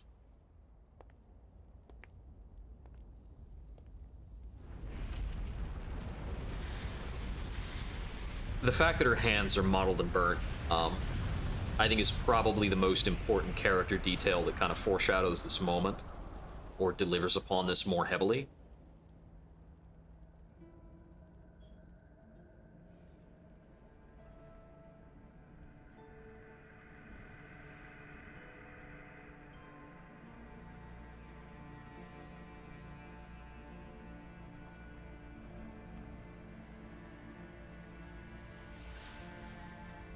O Erd tree, you shall burn.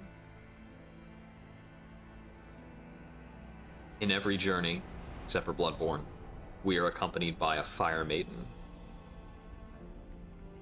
a fire keeper.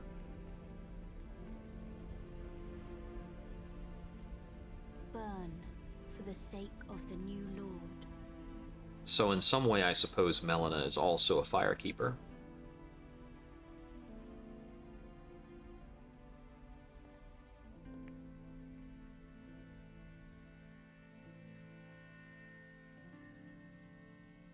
Thank you for guiding me here.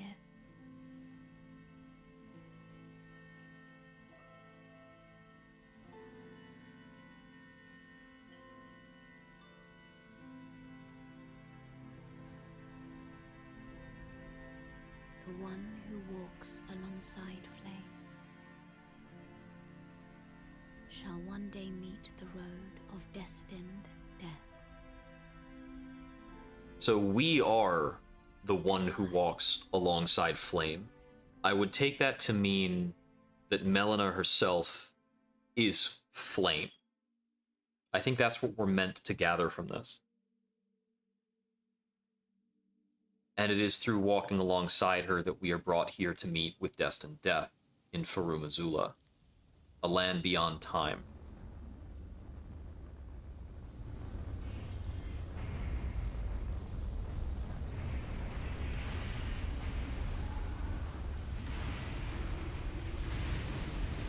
Parts of the aesthetic of Farumazula remind me, and it's probably just because there's a buttload of dragons flying around, of the Dragon Aerie from Dark Souls 2.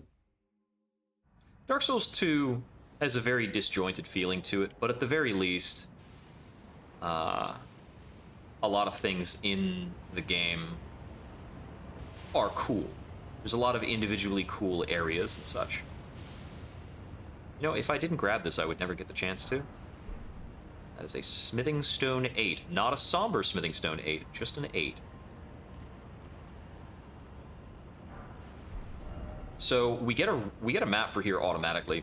I've been wondering what is up over here. I haven't found any way of traversing up over into that, but it looks like there might be accessible or walkable areas there. Because once I come into this little area, there's nowhere that seems to lead off in that direction. Yeah, it's like further back over there. There are 2 towers over there. And I have no idea how to get into them, if that's at all possible. It looks like there might even be a stone path down there, a window that I could see maybe getting into somehow. Maybe it connects back down over here somewhere, and you walk back along that to get to it. I still haven't figured it out.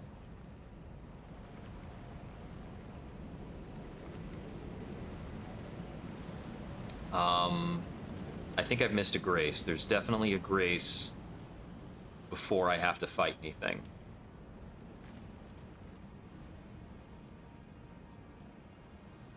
Right? No, that may not actually be correct.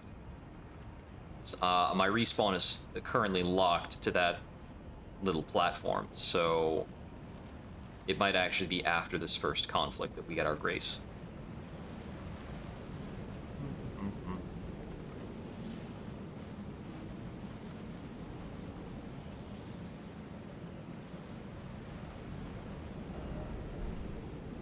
Yeah, if you're gonna defeat them, one by one's definitely the way to go about it. But we're pretty much just gonna run past them.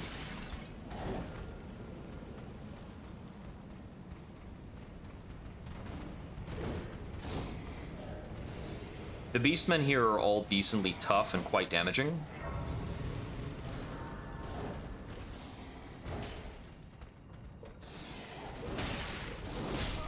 Yeah, there we go. Their poise isn't that high. Like, it's not crazy poise, I would say. It's tolerable.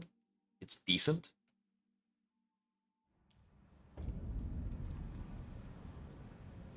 Okay, that's cool. But I really wanted to pick up my runes. There we go. Now's the time to ask myself if I have any use for these runes before I go on and probably lose them. We're short one Smithing Stone 7 of going up to plus 21, and then we could go to 22 immediately with these two 8s. We can't upgrade anything off that golden seed. There's not a single other thing in the game that I care about buying. So I think right now is actually not a bad time for us to go back and check on Nefeli Lu and make sure all of that stuff is progressed. So I believe...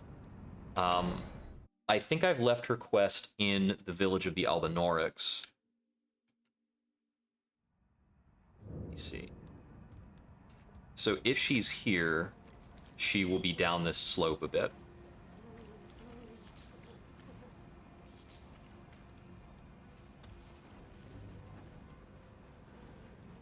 The Stormhawk axe. Did she die, or did she leave those behind? I think I might have gotten her killed by not progressing her quest far enough. So let's check back at the Table of Lost Grace to see if anything will explain that.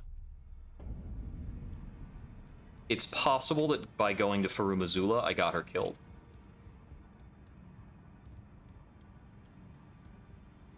You burned the earth in the round table. The round table, and if the earth in the round, I'll stay at I must learn see it. How could I come? There are four Nicola, his twin, Luna Prand, Rani. If you should learn, I'll trade you. We both as such. Okay. So what I was expecting is that I needed to relocate her downstairs and that she would be over here.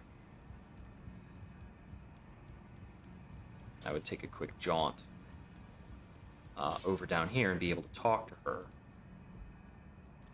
But because she is not over here, and because I got two Stormhawk axes, which are her weapons, yeah, I think I accidentally killed her. Oops.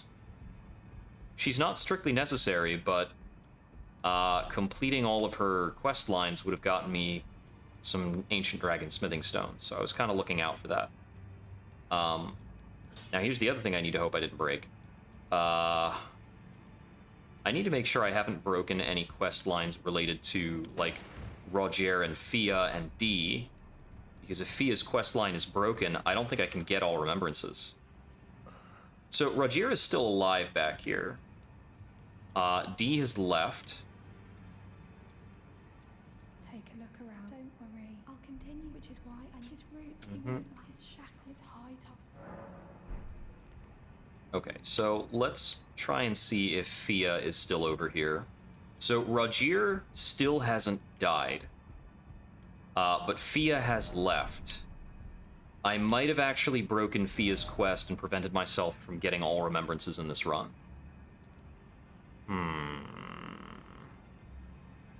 While I'm at it, I still actually have not completed the necessary things to do in order to get... I haven't gotten a Noxtella, which is necessary to complete Ronnie's quest. Huh. Well, I might have to check and see if I have broken too many things for myself, in which case I won't be able to do all remembrances on this. Which in some ways is freeing. I won't have to worry about certain things. Can I chat with Ronnie or not?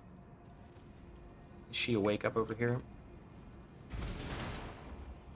So where I left off with Ronnie's quest was the Nokron exploration. But I'm pretty sure to actually proceed that... Yeah, the next thing to do in her quest line is to kill the 2 gargoyles, the valiant gargoyles that are down there. Afterwards, I have some chats with Ronnie and Blythe, and then I face off against... Yeah, because this is inactive, so I don't have to worry about it right now. So I believe Ronnie's quest line is still intact and progressing. And we only need to do her quest far enough to deal with, I forget.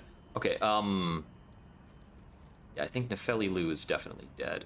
Oops. I have not progressed with Kenneth Height, but I think that's okay.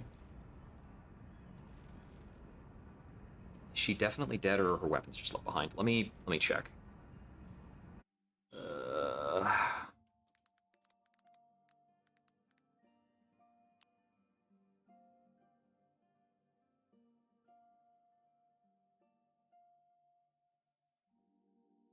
Okay, I'm supposed to kill the Omen Killer in the village of Albanorix for 1.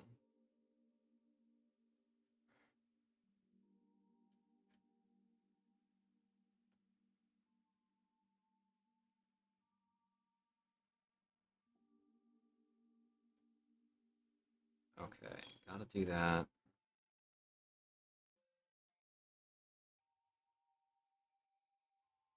And then I'm supposed to be able to talk to her. Ignore the Celivis stuff. Yeah, you get the Stormhawk thing. You'll be Morgoth, blah, blah, blah, blah, blah. And then you get the last step. Okay. Yeah, you need to finish Kenneth's quest line, and Malekith the Black Blade needs to be alive. Okay, yeah. It's a lot. I know a lot of things shut down if I go see Malekith and beat him. I'm gonna try and see if I can progress Kenneth Height, and then I'm gonna go back to the village of Albanorix and see if I find her. I mean, the fact that her weapons are back there at the village of Albanorix has me very worried. Yeah, I think she's dead because I went to Farumazula. Is anybody there? So, Some Kenneth. who might be interested in rescuing the great Kenneth Height. Hello there. Well, that's no. Despite you might have heard of young Tarnished, I want you to tonight come. Remarkable. Fine work. Yep, I already killed him. Now, go on. Ooh. Right then, I've much. What's that look? Well, under the even the vulva, which is why just you. Would you like to? I see bright. Enter, and who knows what's. Yep, sure. Very well. Sure thing, you got it. Right. I shall await. We shall hold this. I see. Right then, I've much.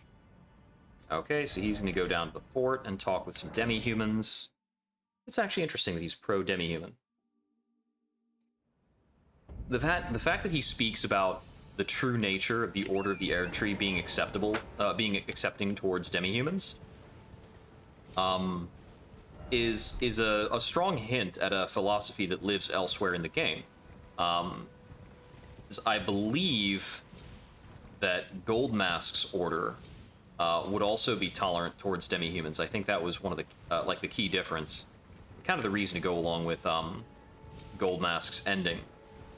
Was, from what I recall, it's kind of canonically the good ending, so to speak.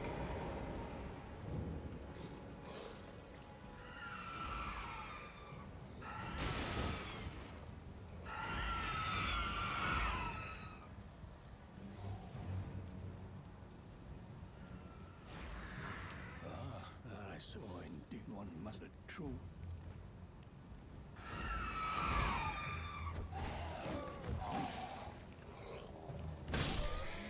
So he started talking about the need for a ruler of Limgrave.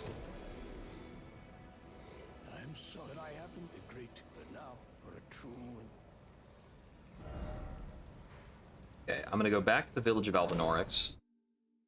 Check again to see if Nefeli Lu might be there. I really think I accidentally skipped her entire quest line.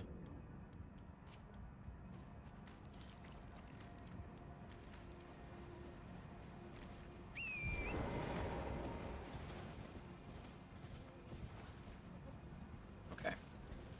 So, I'm gonna try taking out the Omen Killer at the far end of the village. From what I recall, he's across this. And down over here.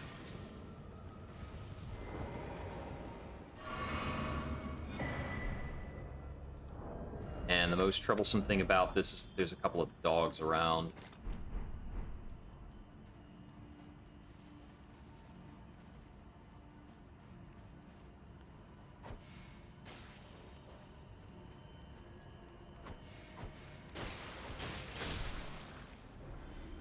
There's one.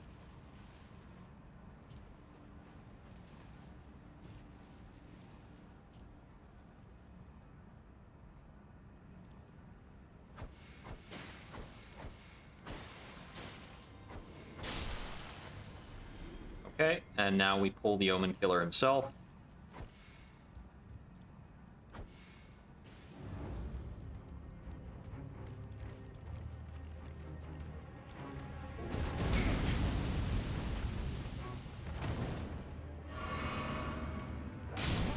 Ah, he got me. There's another dog that's like back behind him, which is why we need to make sure we kill these others first. I just need to get a couple good hits off. He does not have a ton of health.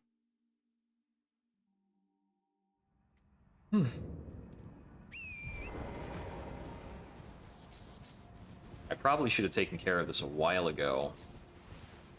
Or at least just before I burned the Erd Tree. Because I know that's a world state changer. Get off me.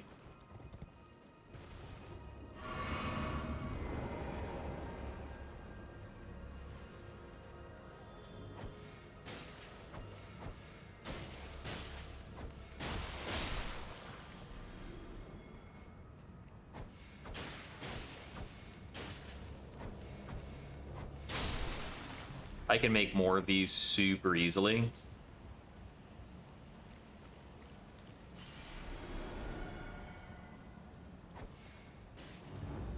So I'm not concerned about possibly throwing a ton of them into any given effort. Come at me. A little faster, please. I can't run back over there. There is a third dog back, like, under that tree.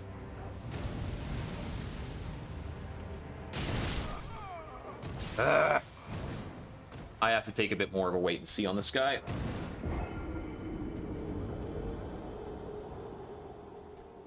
These guys remind me a bit of, like, the Capra Demon. For, I think it's just their weaponry. Makes me think about it. I'm not sure if their, combat style is actually reminiscent of that or not.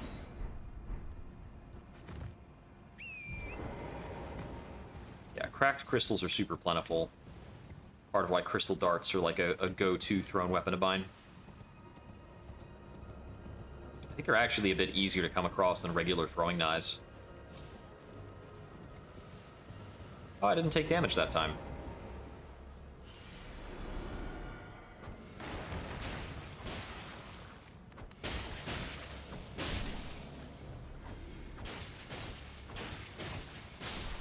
There's all that. Take a drink. Taunt the boss. Cry about it.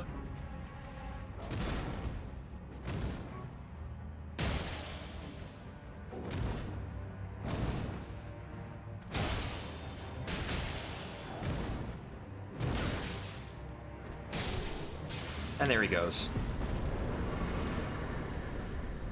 Yeah, we can kind of brute force it at this point. He's a very old boss relative to this.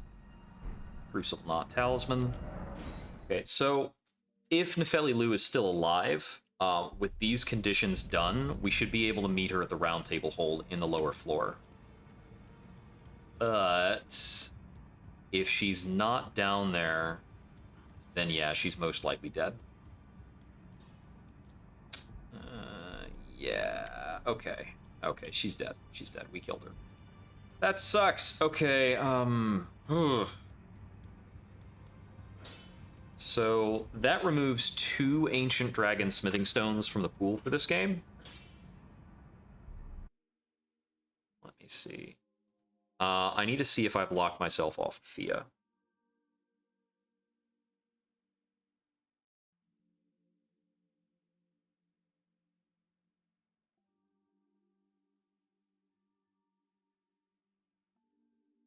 Okay, so I see. I'm supposed to enter a locked room within the hold.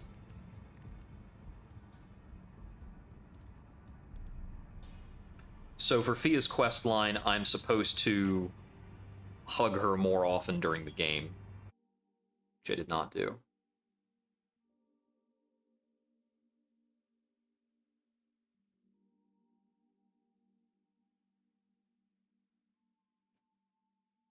Yeah, talk to her. Okay, so I'm supposed to go back and embrace her after reaching Altus to get the Weathered Dagger. And then get that to go on.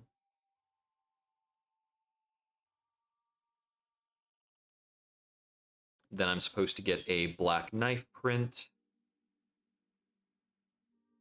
And then is the time when she's supposed to be dead. Let's see, which should be this room back here, actually. So this room is open now. This room is open, and D is dead. Okay, so perhaps we have forcibly progressed the quest, then? Because that's all done. So the next step in that quest would be to get to the Deep Root Depths, and then we could continue on there, theoretically, with the stuff relating to Fia. So I'm assuming that quest is unbreakable because it blocks off a boss. And I hope that's the case. I don't actually know. Let's see. So certainly there's the Valiant Gargoyles to theoretically go tangle with.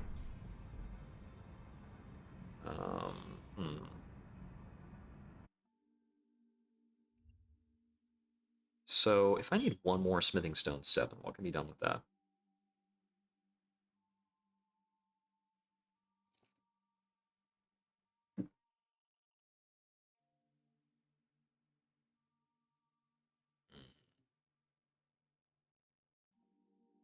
So the simplest place to get my last level 7 stone is probably going to be Guardian's Garrison or Castle Soul. There's a few that I can grab there. I'm going to check on the listing for Ancient Dragon Smithing Stones. This is Nefeli Lu's quest line and the purchase from Gostok if Nefeli is done. I can progress the Sorceress Selen quest line and side with Witch Hunter Jaren. 9 Death Root to Garank. Or killing Garank. Didn't know that. Ah, okay. Mountaintops the Giants on a corpse inside the mouth of the Big Skull, southeast of the Church of Repose. Okay, that's probably my easiest. Southeast of the Church of Repose. I need to get kind of a maximum of 2 of these. So, it would be inside of this skull. Let's head over there and grab that. And then I think afterwards, I should probably just try and kill Garank. If he's worth that. I didn't know that Garank would actually just drop that for me. It's a pretty bro move.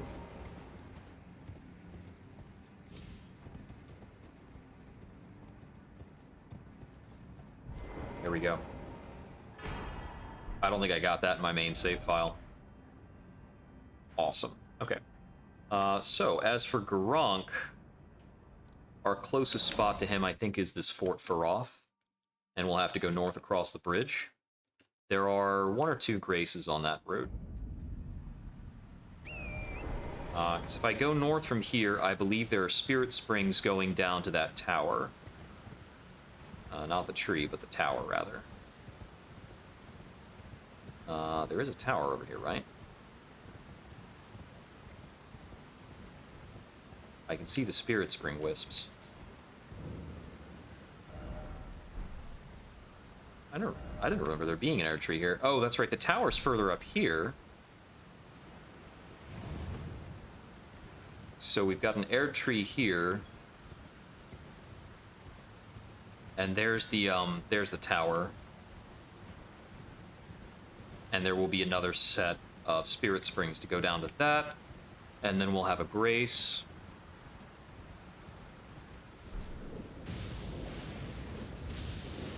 There's also like a teleporter that lets you get over here more easily and earlier, so that you can start up on Garank's quest line.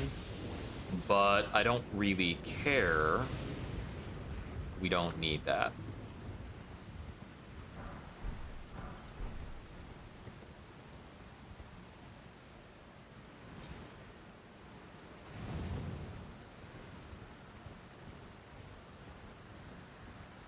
Just like we don't care about completing the rises or anything like that. I think I got all 10 memory stones in my first playthrough, even just playing RL1, exploring around. I completed all of the rise puzzles, because they're kind of neat. They were fun. It's like a legitimately cool little side quest. It's not like explicitly thrown at you, which I like.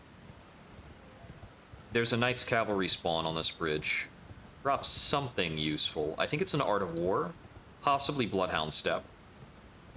But we don't really need Bloodhound Step. I don't think we need. I don't think we need Bloodhound Step. It might prove to be a huge pain in the ass if I try to take down Placidusix without it.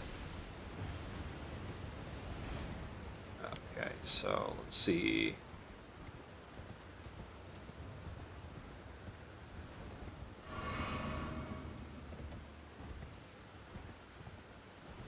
Okay, so here's the chapel with Garank in it.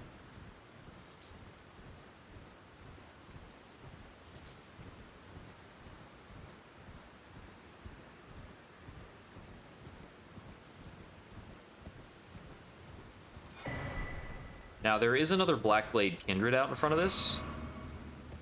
I think we might be able to get around him. We're gonna give that a shot.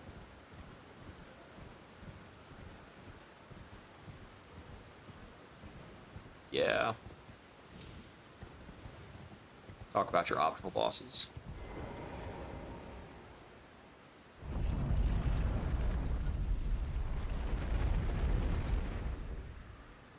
Here we have the Bestial Sanctum. Tag this. Rest for a moment. Hey there, how are you doing?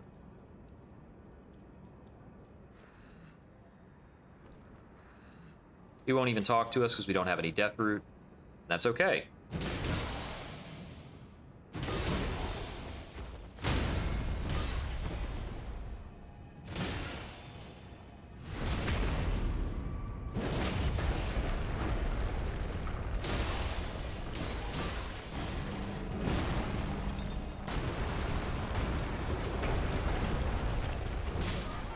Dang. I need to remember more about his attack patterns. And we've got a very close space to try and fight him in. But he should only do phase 1 attack patterns while he's Garank the Beast Clergyman. So this is beatable.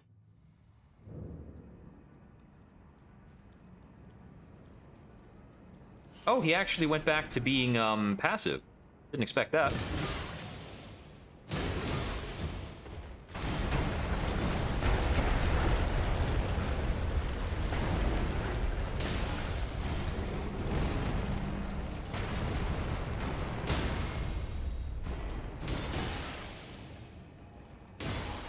Whoops. That's not how your script is supposed to go. My spacing must have been wrong. I also forgot to drink this.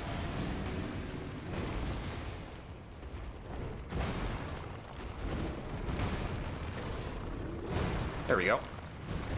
Ha! That whiffs! Ay, ay, ay, this is gonna be such a pain.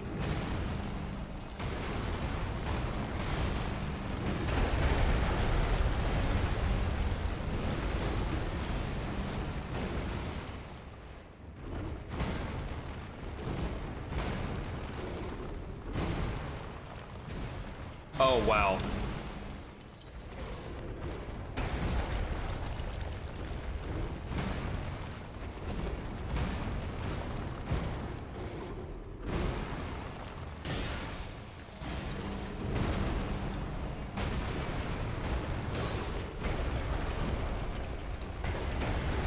We might be doing the whole fight going for onesie, twosie openings like that.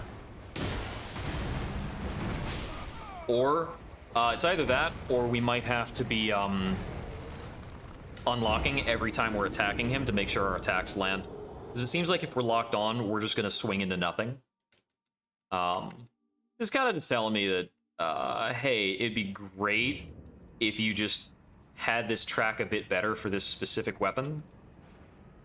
Or increase the player's attacking hitbox with this.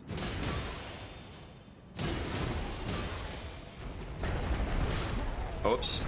I overcommit to my first attack sequence. So another thing I can do about this is, I'm pretty sure I can jump over one of his double swiping sequences. He hasn't actually been using that sequence here, but it might be a good opening to learn and for when we get to the real fight.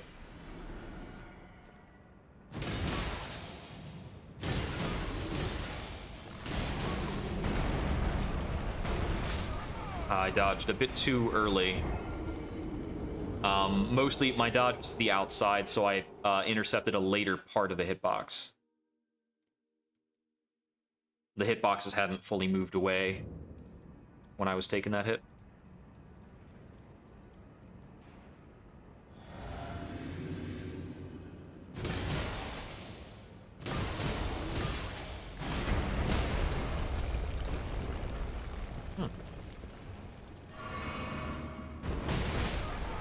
That's the one I can jump over, but I was floored for so long I didn't really have the chance to do anything.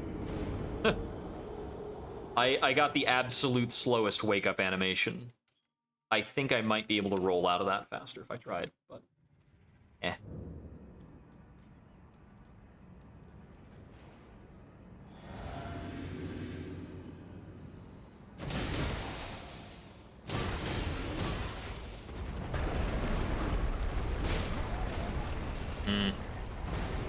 Messed it up. Let's see, this is a way of getting another Dragonstone. I think there's one in Moog's Palace that I can get later. I need to get 2 weapons upgraded to max, ideally, because for the last fight, it's better to use the Cestus instead of the spiked Cestus.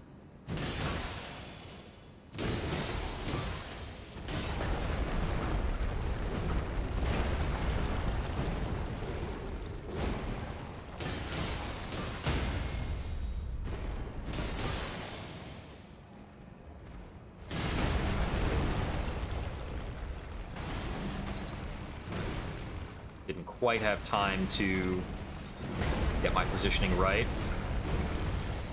for the critical. Oh, that was bad. I could have dodged through that. Well, I'll keep this in mind as an option, but it's not strictly necessary to do. Alright, so I missed Nefeli Lu. Fia's quest line is open. Ronnie's quest line is open. So I don't have to worry about those. So I suppose I can just go back to progressing for Rumazula. Yeah, I can. Although first, let me actually try and get this bit done at the Guardian's Garrison. Up high in the Guardian's Garrison are a few more smithing 7s. If I can run in and grab those. Apparently they're up at the top.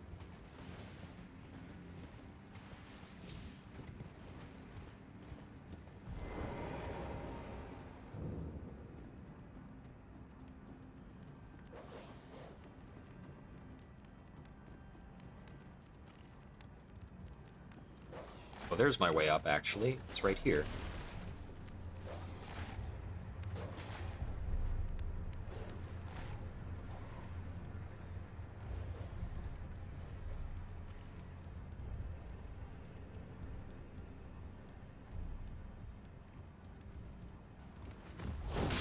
Oh, wow, he just made that a hard turn. And I'm pretty sure that over there is the item I'm going for, so I didn't have to run that much further. I just have to get past, like, 2 guys.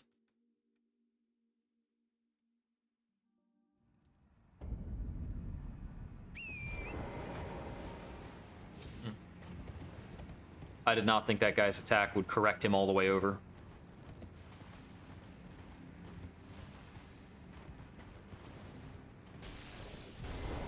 It sometimes bothers me when the tracking that NPCs are able to do with their attacks is notably better than what you can track with the player attack. Like, you can't change your direction mid-swing to that extent. If I could, I think... If you could, I think everybody would just use spears.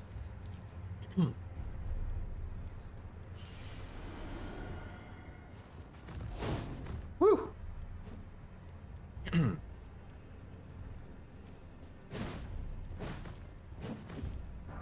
Got it.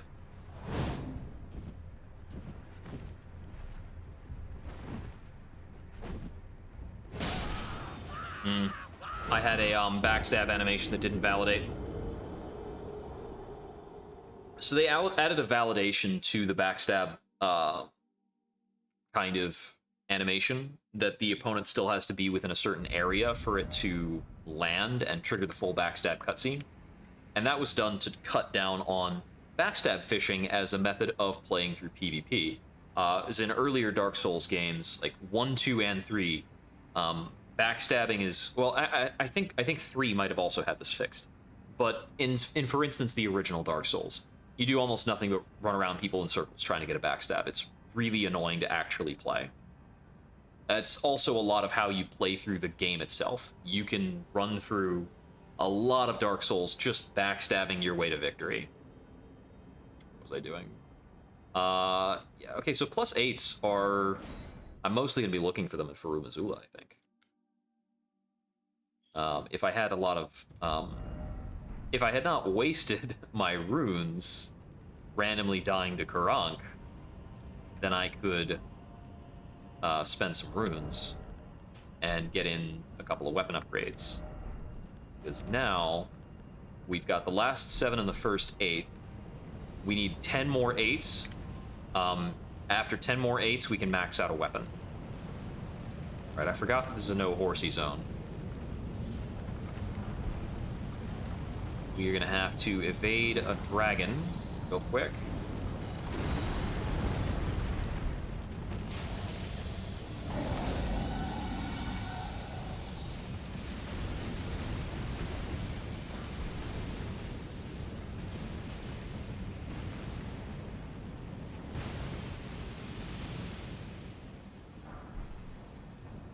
Yep, there's some 8s. Nice and easy.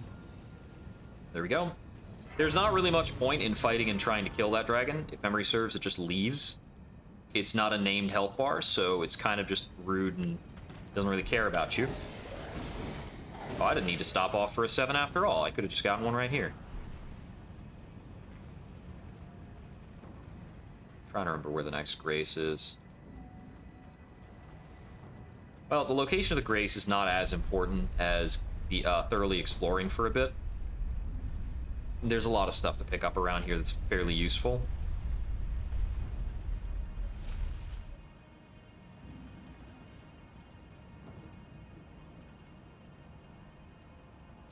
So if I pop over there, there's a fight with a dragon. Farum Azula is considered to be a legacy dungeon, so we don't have any mount access while we're here. Okay, I believe this is one of those walks where at the end of this pretty long walk, we've got like another elevator with a Grace. Something like that.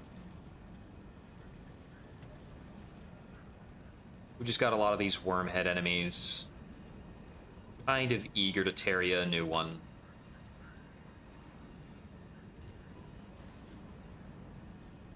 There's some items and stuff out there, but mostly, it's mostly not worth it to tangle with all this stuff.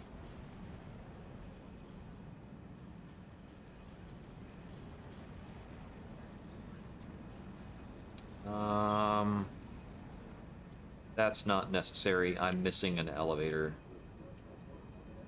I think there's an elevator here? No? Okay. It's somewhere around here. There's a way to go back up. Is it this one? No? Yeah. It's good to be cautious about approaching anything in particular if you're trying to navigate this part.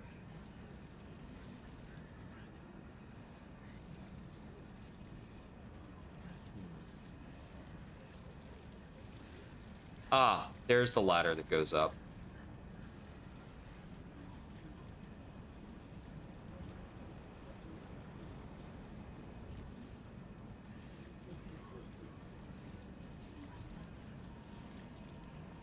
Okay.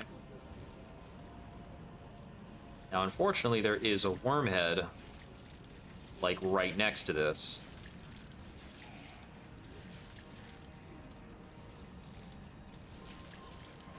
I don't think I can evade him and get up the ladder.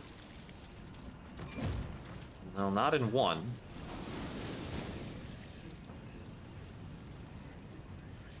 Okay.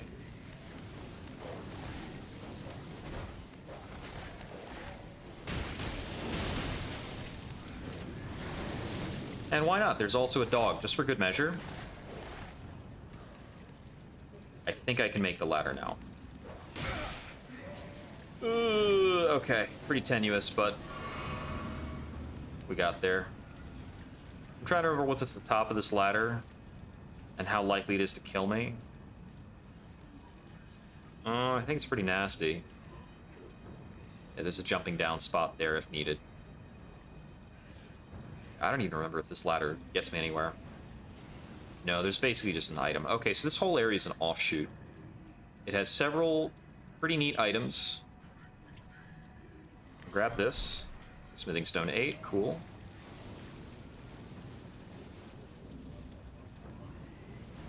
Okay.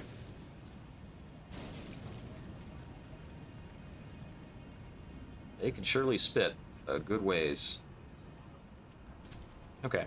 From what I recall, there's a fairly cool item out in that gazebo, but we don't really care about getting to that necessarily. Rejuvenating boluses. It's like Dipper face. Wow, this is useless. Okay, that's what it was. The Glovewort Picker's Bell Bearing.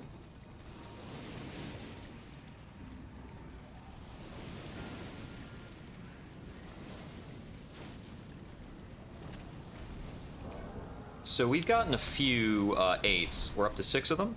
That lets us get our weapon to plus 23. We'll need another 6 to get to plus 24, unfortunately.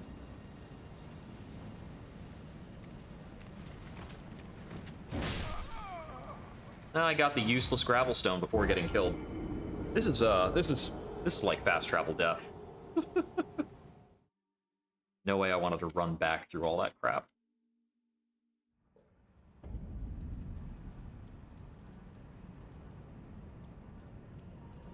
Okay, so we come out of here. We'll boogie on past these guys. Hook a right.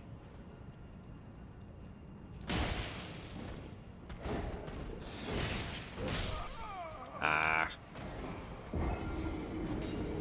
Alright, little sketch. Let's see. I think we're trying to go through that area to the, like, on the lower level. Let's see.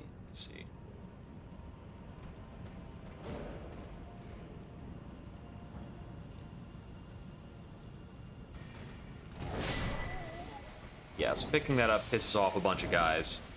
But that door on the far end is our destination. We can take the high path and kind of leap off the bridge to get down to that, which I think is a little safer. So that's going to be the goal. gonna come through here, run past the first couple of guys, hook a right. We're just gonna like run past this dude. And then jump off here. And then out through here to this grace.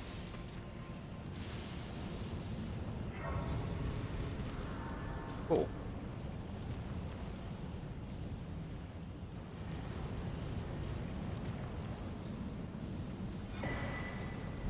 Somber Stone Miners, Bell Bearing 4. Cool. Don't need it.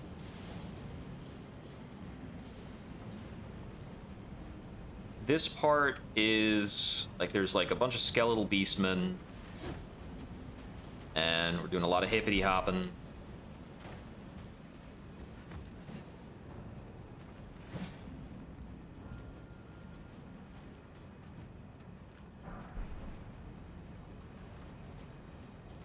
There are some guys trying to shoot us, so we need to be a little bit wary of that. I think we can go down through here. Put ourselves outside of the line of fire. Oh. The line of fire, maybe, but not outside of the line of fire. Okay, let's see. So we've got that. We can go up. Oh, we can just jump down here.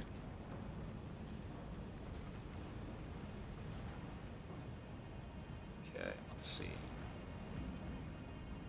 Since there's all these like platformy spots, you very naturally break aggro with a lot of things that are going to come after you here.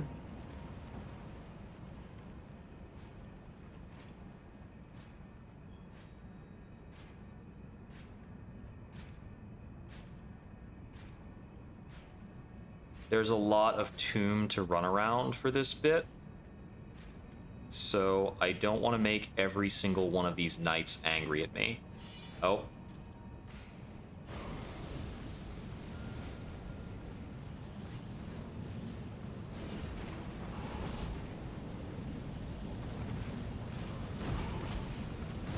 A few of them are just going to be that way, though, so...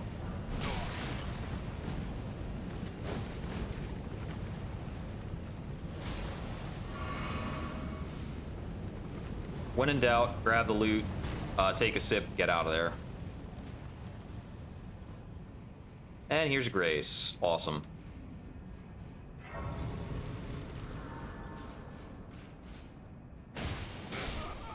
Yeah, these guys have the same attack patterns as the ones who are defending Commander Niall, but they have more health. I think also more damage, maybe more poise. Not sure about the latter two things. So if I remember correctly, this Grace is the one that is tied in with one of the nastiest fights in the game. Just gonna start up in this room here. That's correct. It's the Godskin duo. These guys are the flippin' worst.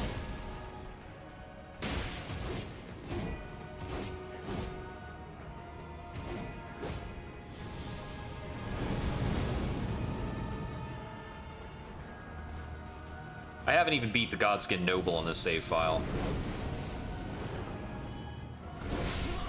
Yep, early dodge. Ah.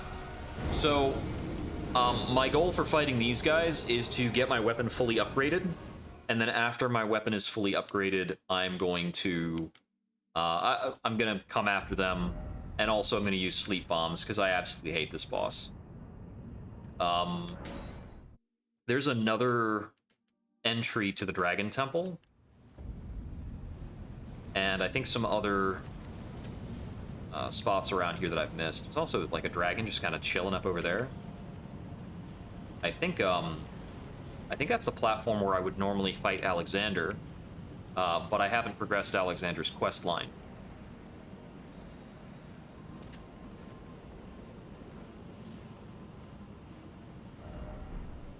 Okay, nothing over there. Yeah, that's right, can't fit through there.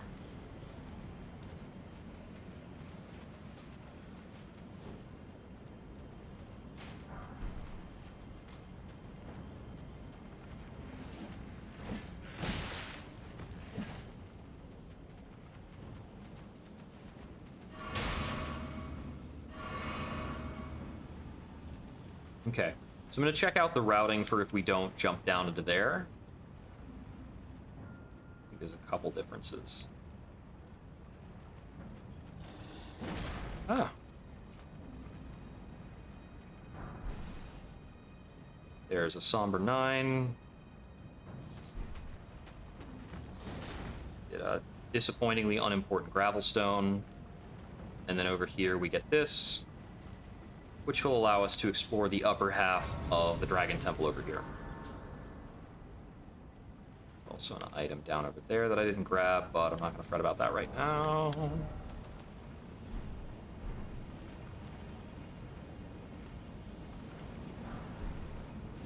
There's a 6. That's fine. And there's the Godskin duo fight is, like, technically right over in that room.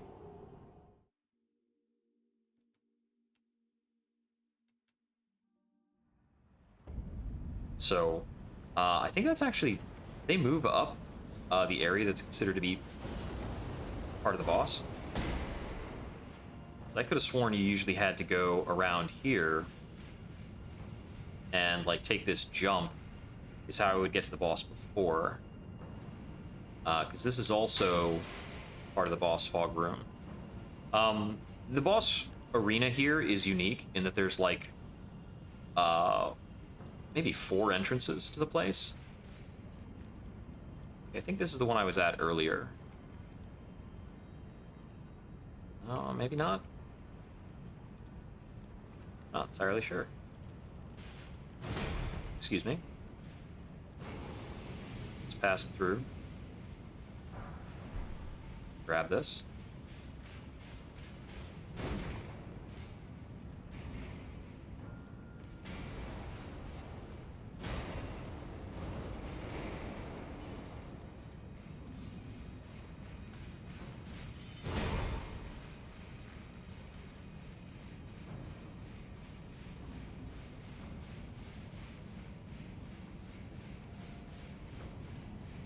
Alright, I think I might have gotten everything I can get in this part of Farumazula before fighting the Godskin duo. There might be something else across this hallway.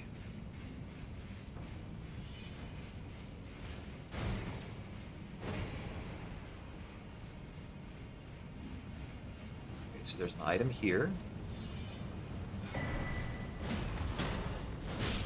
I tell you what, there's a ton of guys. Okay. Let's see. Huh.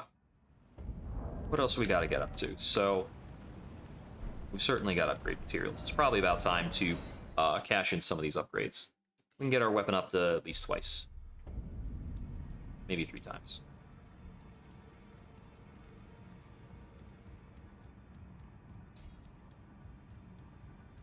I knew you'd be back. Lay out your arms. Let's get smithing. Miss you too, man. I want to ask you pointless questions.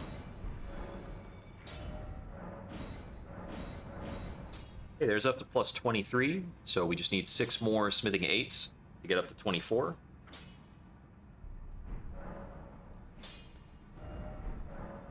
Let's see. I do need to remember or figure out where the occult whetstone is.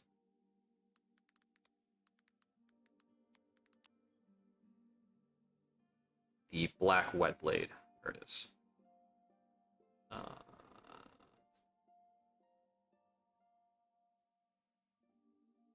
It is in Nokron, actually.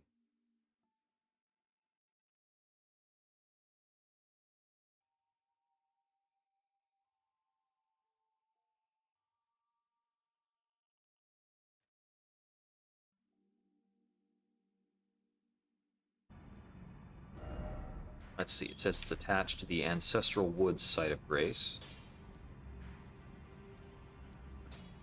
Which I don't think I necessarily have.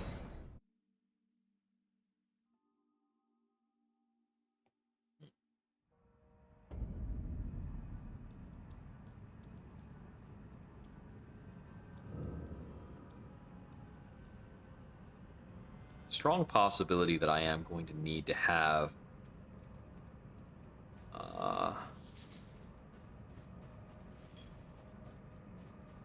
that ability, or the ability to apply bleed affinity without using a bleed weapon art.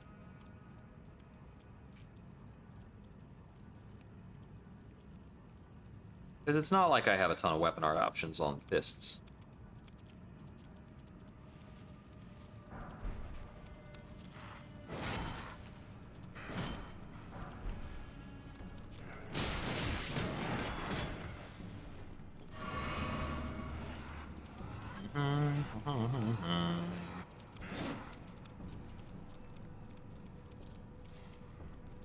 I don't tend to remember terribly well how things are connected around Nokron.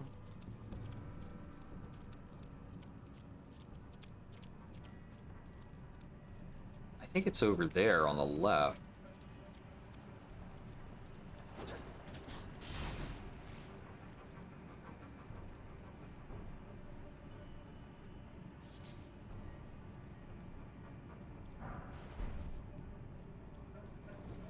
Golden runes on an old man. Barf, of course.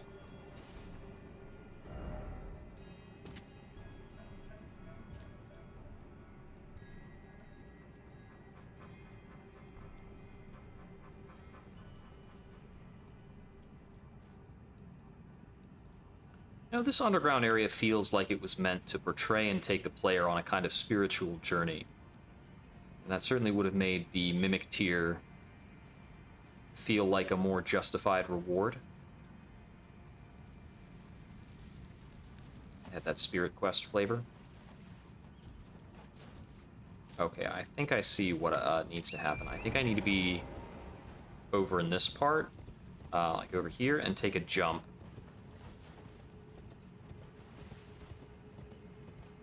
I think I see how that connects.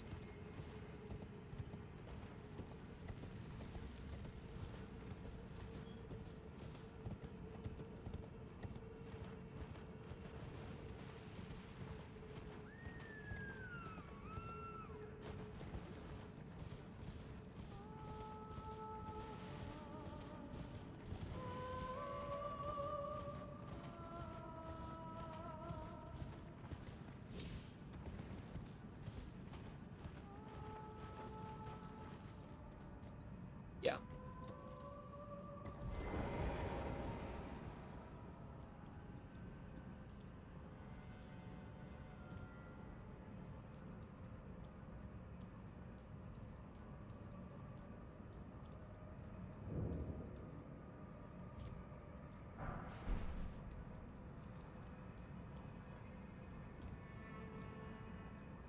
I forgot to do all this stuff.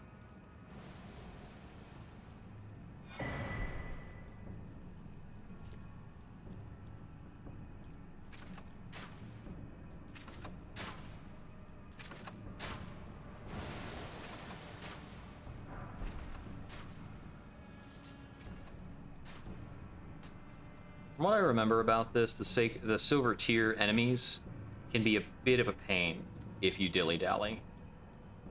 Also, I think there was like one of those giant silver ball enemies, which are not my favorite dudes to deal with, by far. How do I get down from here?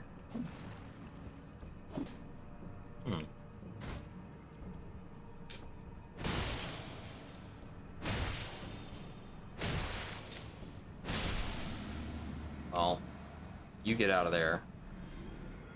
I can remember how this is supposed to work. So I'm on this. Do you have a suggestion? Ah, yes. Useful as always. Ah, crap. I stumbled. That's no good. So a recon spot, eh? There's got to be a way down from there without dying. Okay, but it was connected to one of these.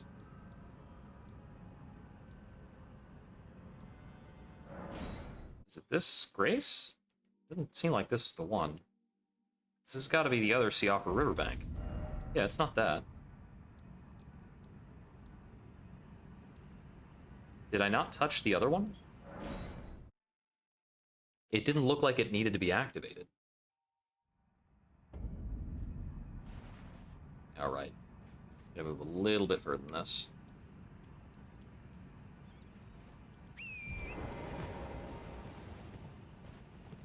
Go back around to that.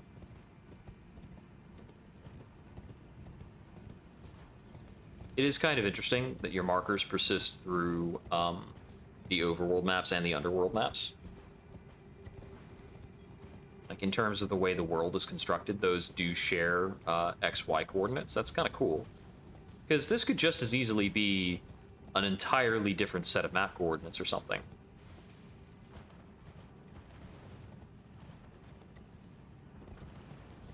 But it's true that coming down here via those elevators and such is seamless. I mean, almost every traversal is, except for the grand lifts.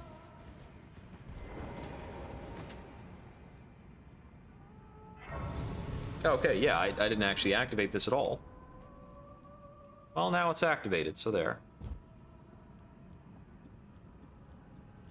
Let me come through here.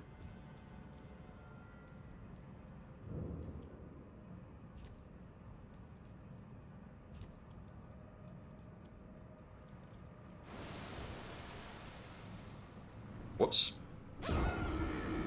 I was impatient there. So, what am I even here for?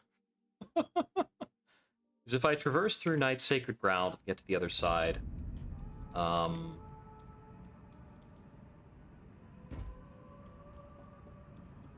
sure if I'm actually getting anything worthwhile with this. This might be necessary to progress Ronnie's questline, which would then in turn be necessary to fight Astel.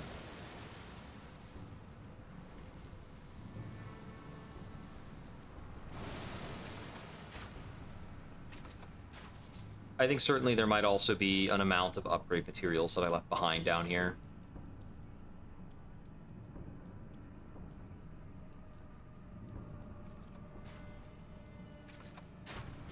This is clearly not the way up, not the way down.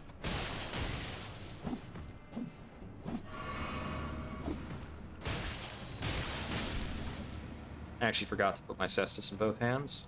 Excuse me.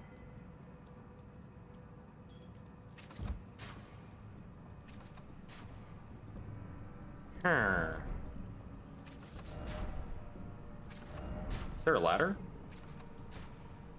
I'm not seeing a ladder. Or one there. Or one over there. I see what I had to do.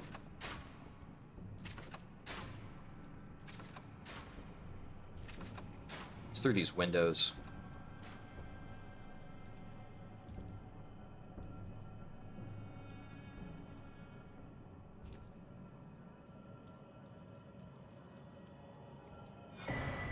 There we... Oh, that's what I was here for. I was here for the Black Wet Blade, of course.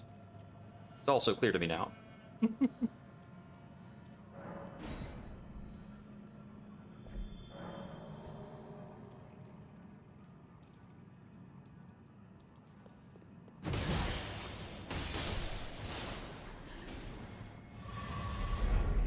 think this is like a story key item or it's something. Oh, that's just the Mimic Tear. All right.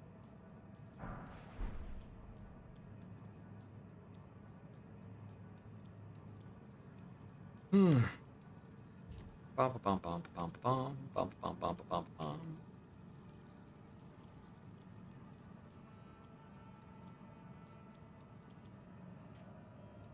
We have this room down here with the oh so hilarious giant death sphere.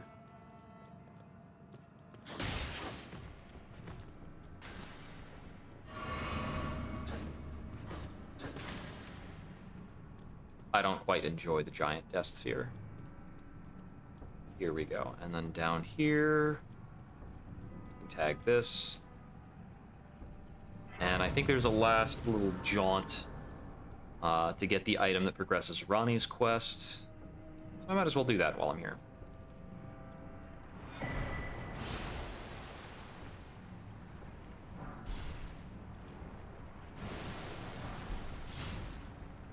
oh so unnecessary Celestial Dew.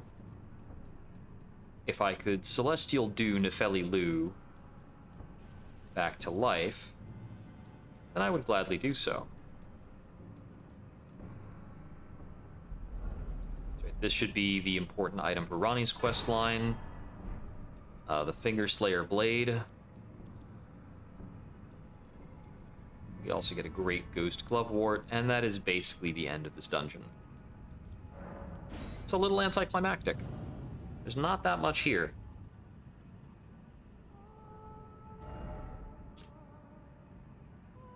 Okay, so now we have access to the occult effect. I don't remember exactly why I wanted that.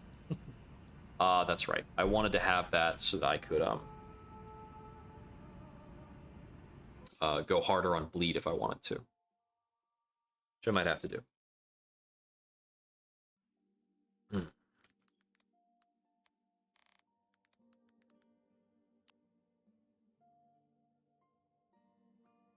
see. I need to remember where to get access to sleep pots. The Fervor's Cookbook 1. On a corpse in the graveyard southeast from Summonwater Village. Summonwater Village, I think, was like over around here, right? Here? Yeah, okay. Corpse on a plateau southeast of Summonwater Village. Looks like it's here. This is like a very important, very powerful item in a very random location.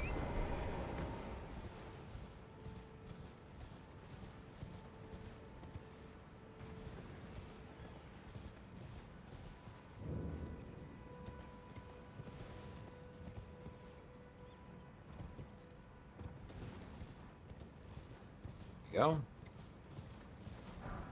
That give anybody an anxiety attack. That little leap there.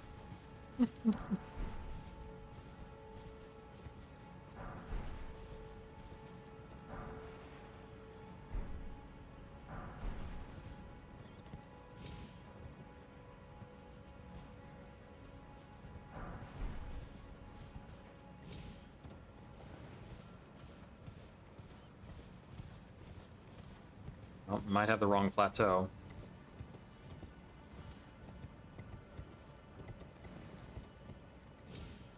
I'm not going to be able to get back up there. Cool.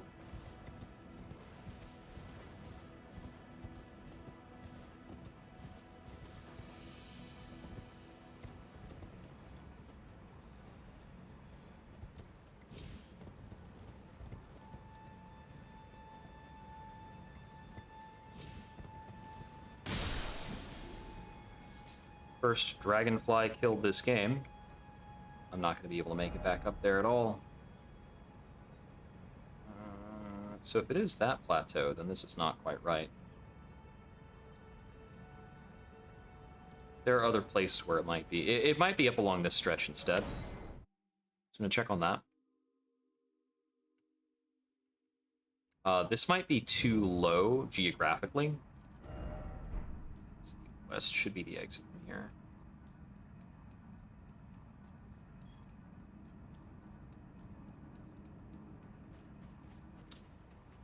This is definitely one of those things, like, you find it a long time ago, it seems like it won't matter.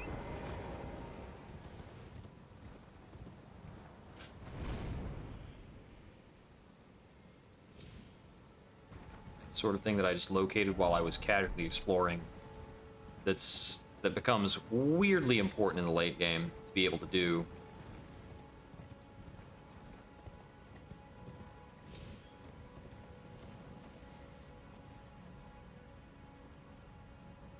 Let's see. A plateau. Did that say southeast or southwest? Corpse sitting upright in the graveyard on a plateau southeast. I feel like I was just looking at it. Wait, do I already have the ability to craft sleeping pots? No.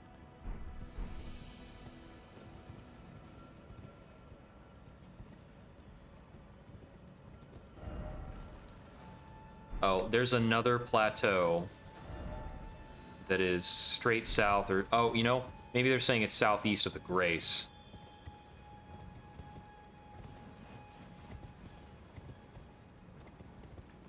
Well, part of the problem, I mean, the sort of problem, it's not expressly a problem, but it's a little frustrating. But with Elden Ring being so big, it is really difficult to keep straight all of the little things that are scattered throughout the ends of everywhere that you might need at any given point. Looks like I'll have to take these down.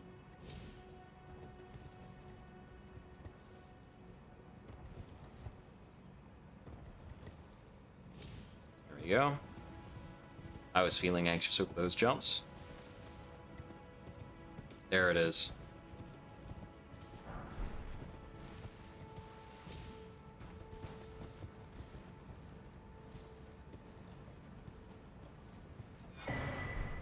Fervor's Cookbook. Okay.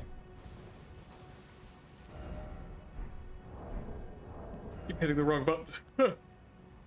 So we only have right now the materials to make 11 of these Trina's Lily pots, which is not nearly enough for us to actually make multiple attempts on this boss, because this boss kind of requires us to use like 4 or more pots per attempt. So we're gonna need to hunt down more lilies.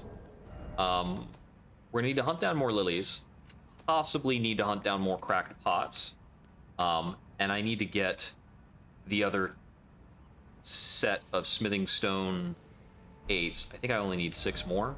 Yeah. And I need to find the 6 more smithing stone 8s to get this up to a plus 25. And after I've accomplished those various tasks, then I can get on with making attempts on the Godskin duo, which is an utterly miserable boss. We will be putting them to sleep to try and cheese them.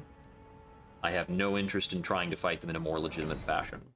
I remember one cracked pot location being around here.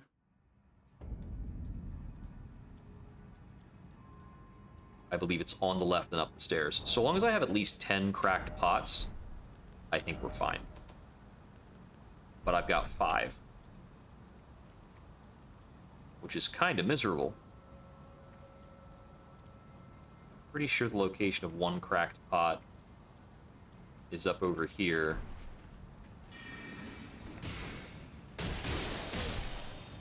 There we go.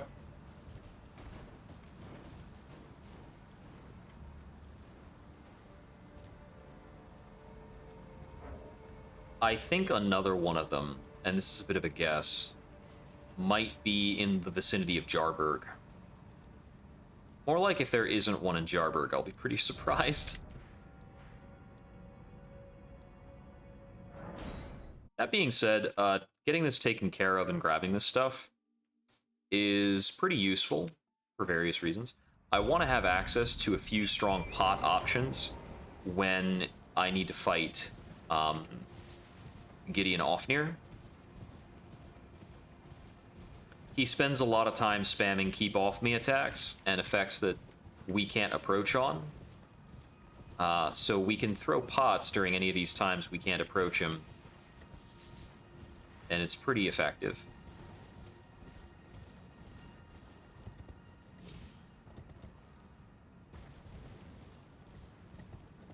Come in here to tag the Grace.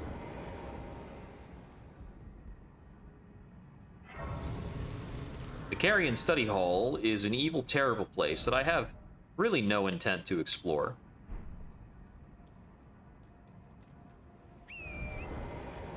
From what I recall, I think Jarburg is back behind here, right?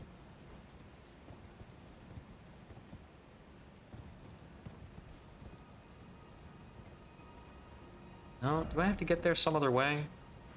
Yeah, that's right, because this piece of map does not exist. Yep. Yeah, the map betrays you. I think you need to come down around here and take a Spirit Spring or something. So going from the Artist Shack would be best. But while I'm here, I think I just need to go north to get the elevator that goes to the Einsil River. And I don't remember if the Einsil River is actually necessary, except from a completionist standpoint. Like, I don't even remember if there are any, I don't think there's a remembrance boss down there. There is an achievement boss down there, so if you're going for an all achievement bosses run, then it's a reasonable thing to do. One problem with running Elden Ring, and proving that you've run Elden Ring, is that there are several of those achievement bosses, and I don't think they all have unique drops, so I don't know how you validate the run when you're done.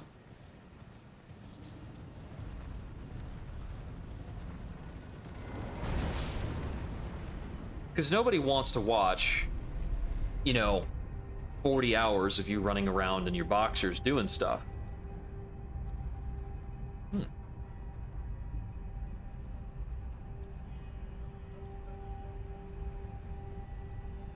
To show that you've done it. Usually, the tradition is that when you're done with your run, you pause the game and you showcase all of the boss souls in your inventory and your status screen alongside each other.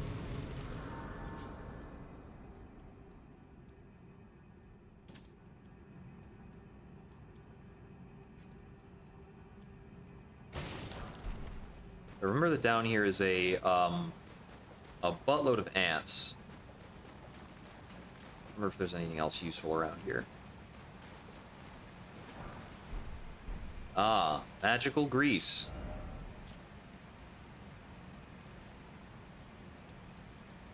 Anyway.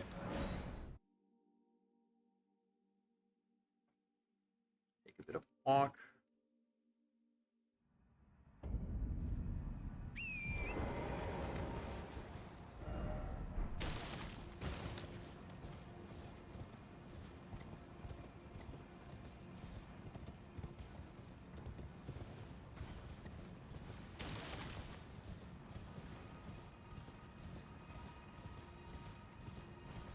Alexander's quest also picks up somewhere around here when you're kind of en route to Jarburg.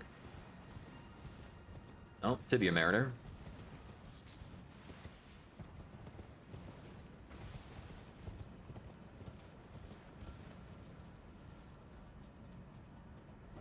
Okay. Let's see. There is the Berg. Okay, yeah. Looks like I need to take the coffin, the tombstones down over here.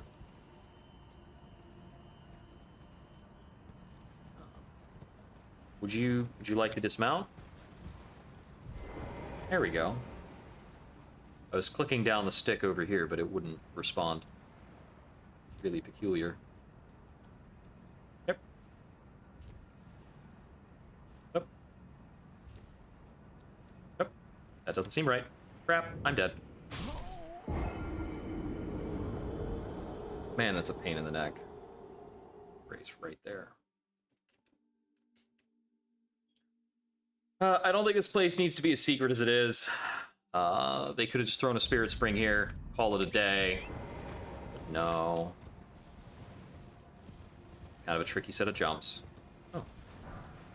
Hey there.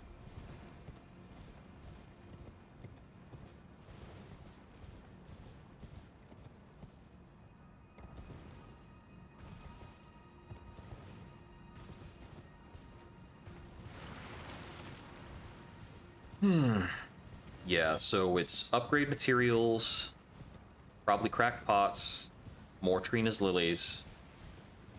I think there's a couple places to grab those. Once I've acquired a certain amount of that stuff, I'm going to set up a backup save for the game. And then I will...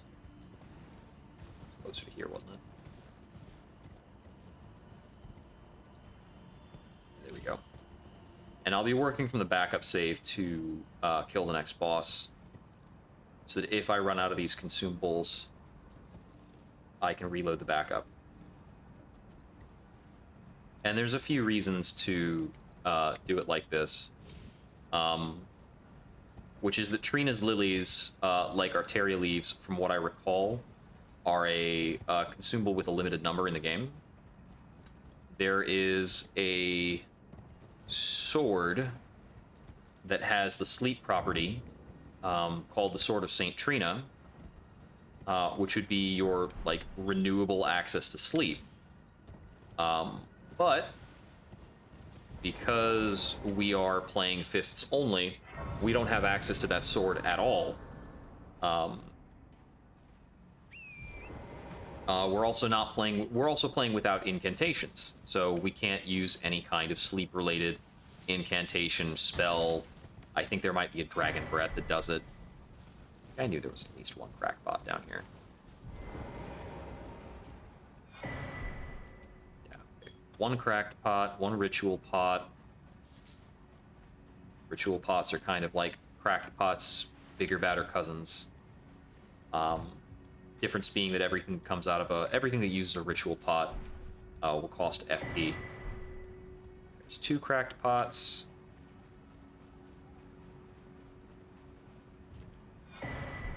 3 cracked pots.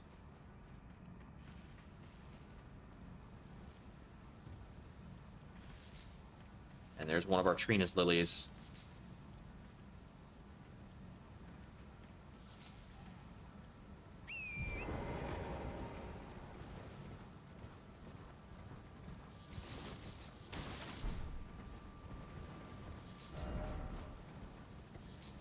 And there's Mikola's lily as well.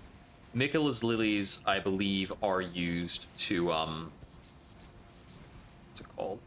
I believe those are used to make bewitching branches, which actually mind control an enemy and flip them over to your side. It's an absurdly powerful consumable item.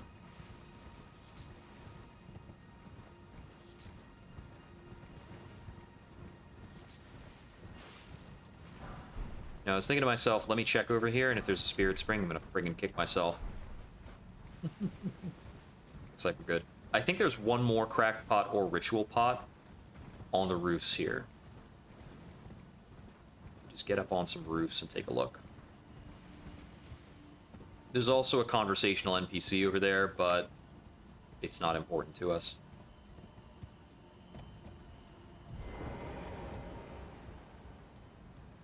There we go, one more ritual pot. So we got 2 crack pots and 2 ritual pots for visiting Jarberg.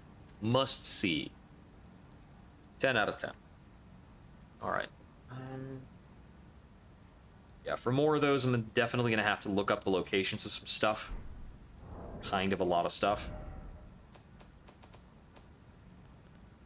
But 9 cracked pots is basically enough for me to take care of some business. Still have to get the other half of the Healing Tree Memorial. Okay, let's see. Oh yeah, I've got a lot of bell bearings to hang over. Whatever.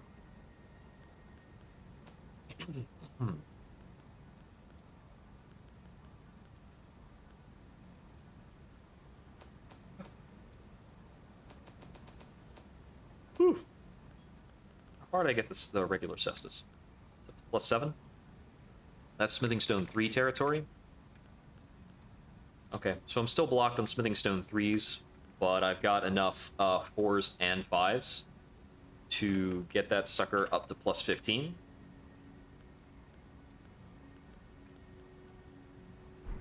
Alright, I might have to go run the Ancient Crypt of Zamor for the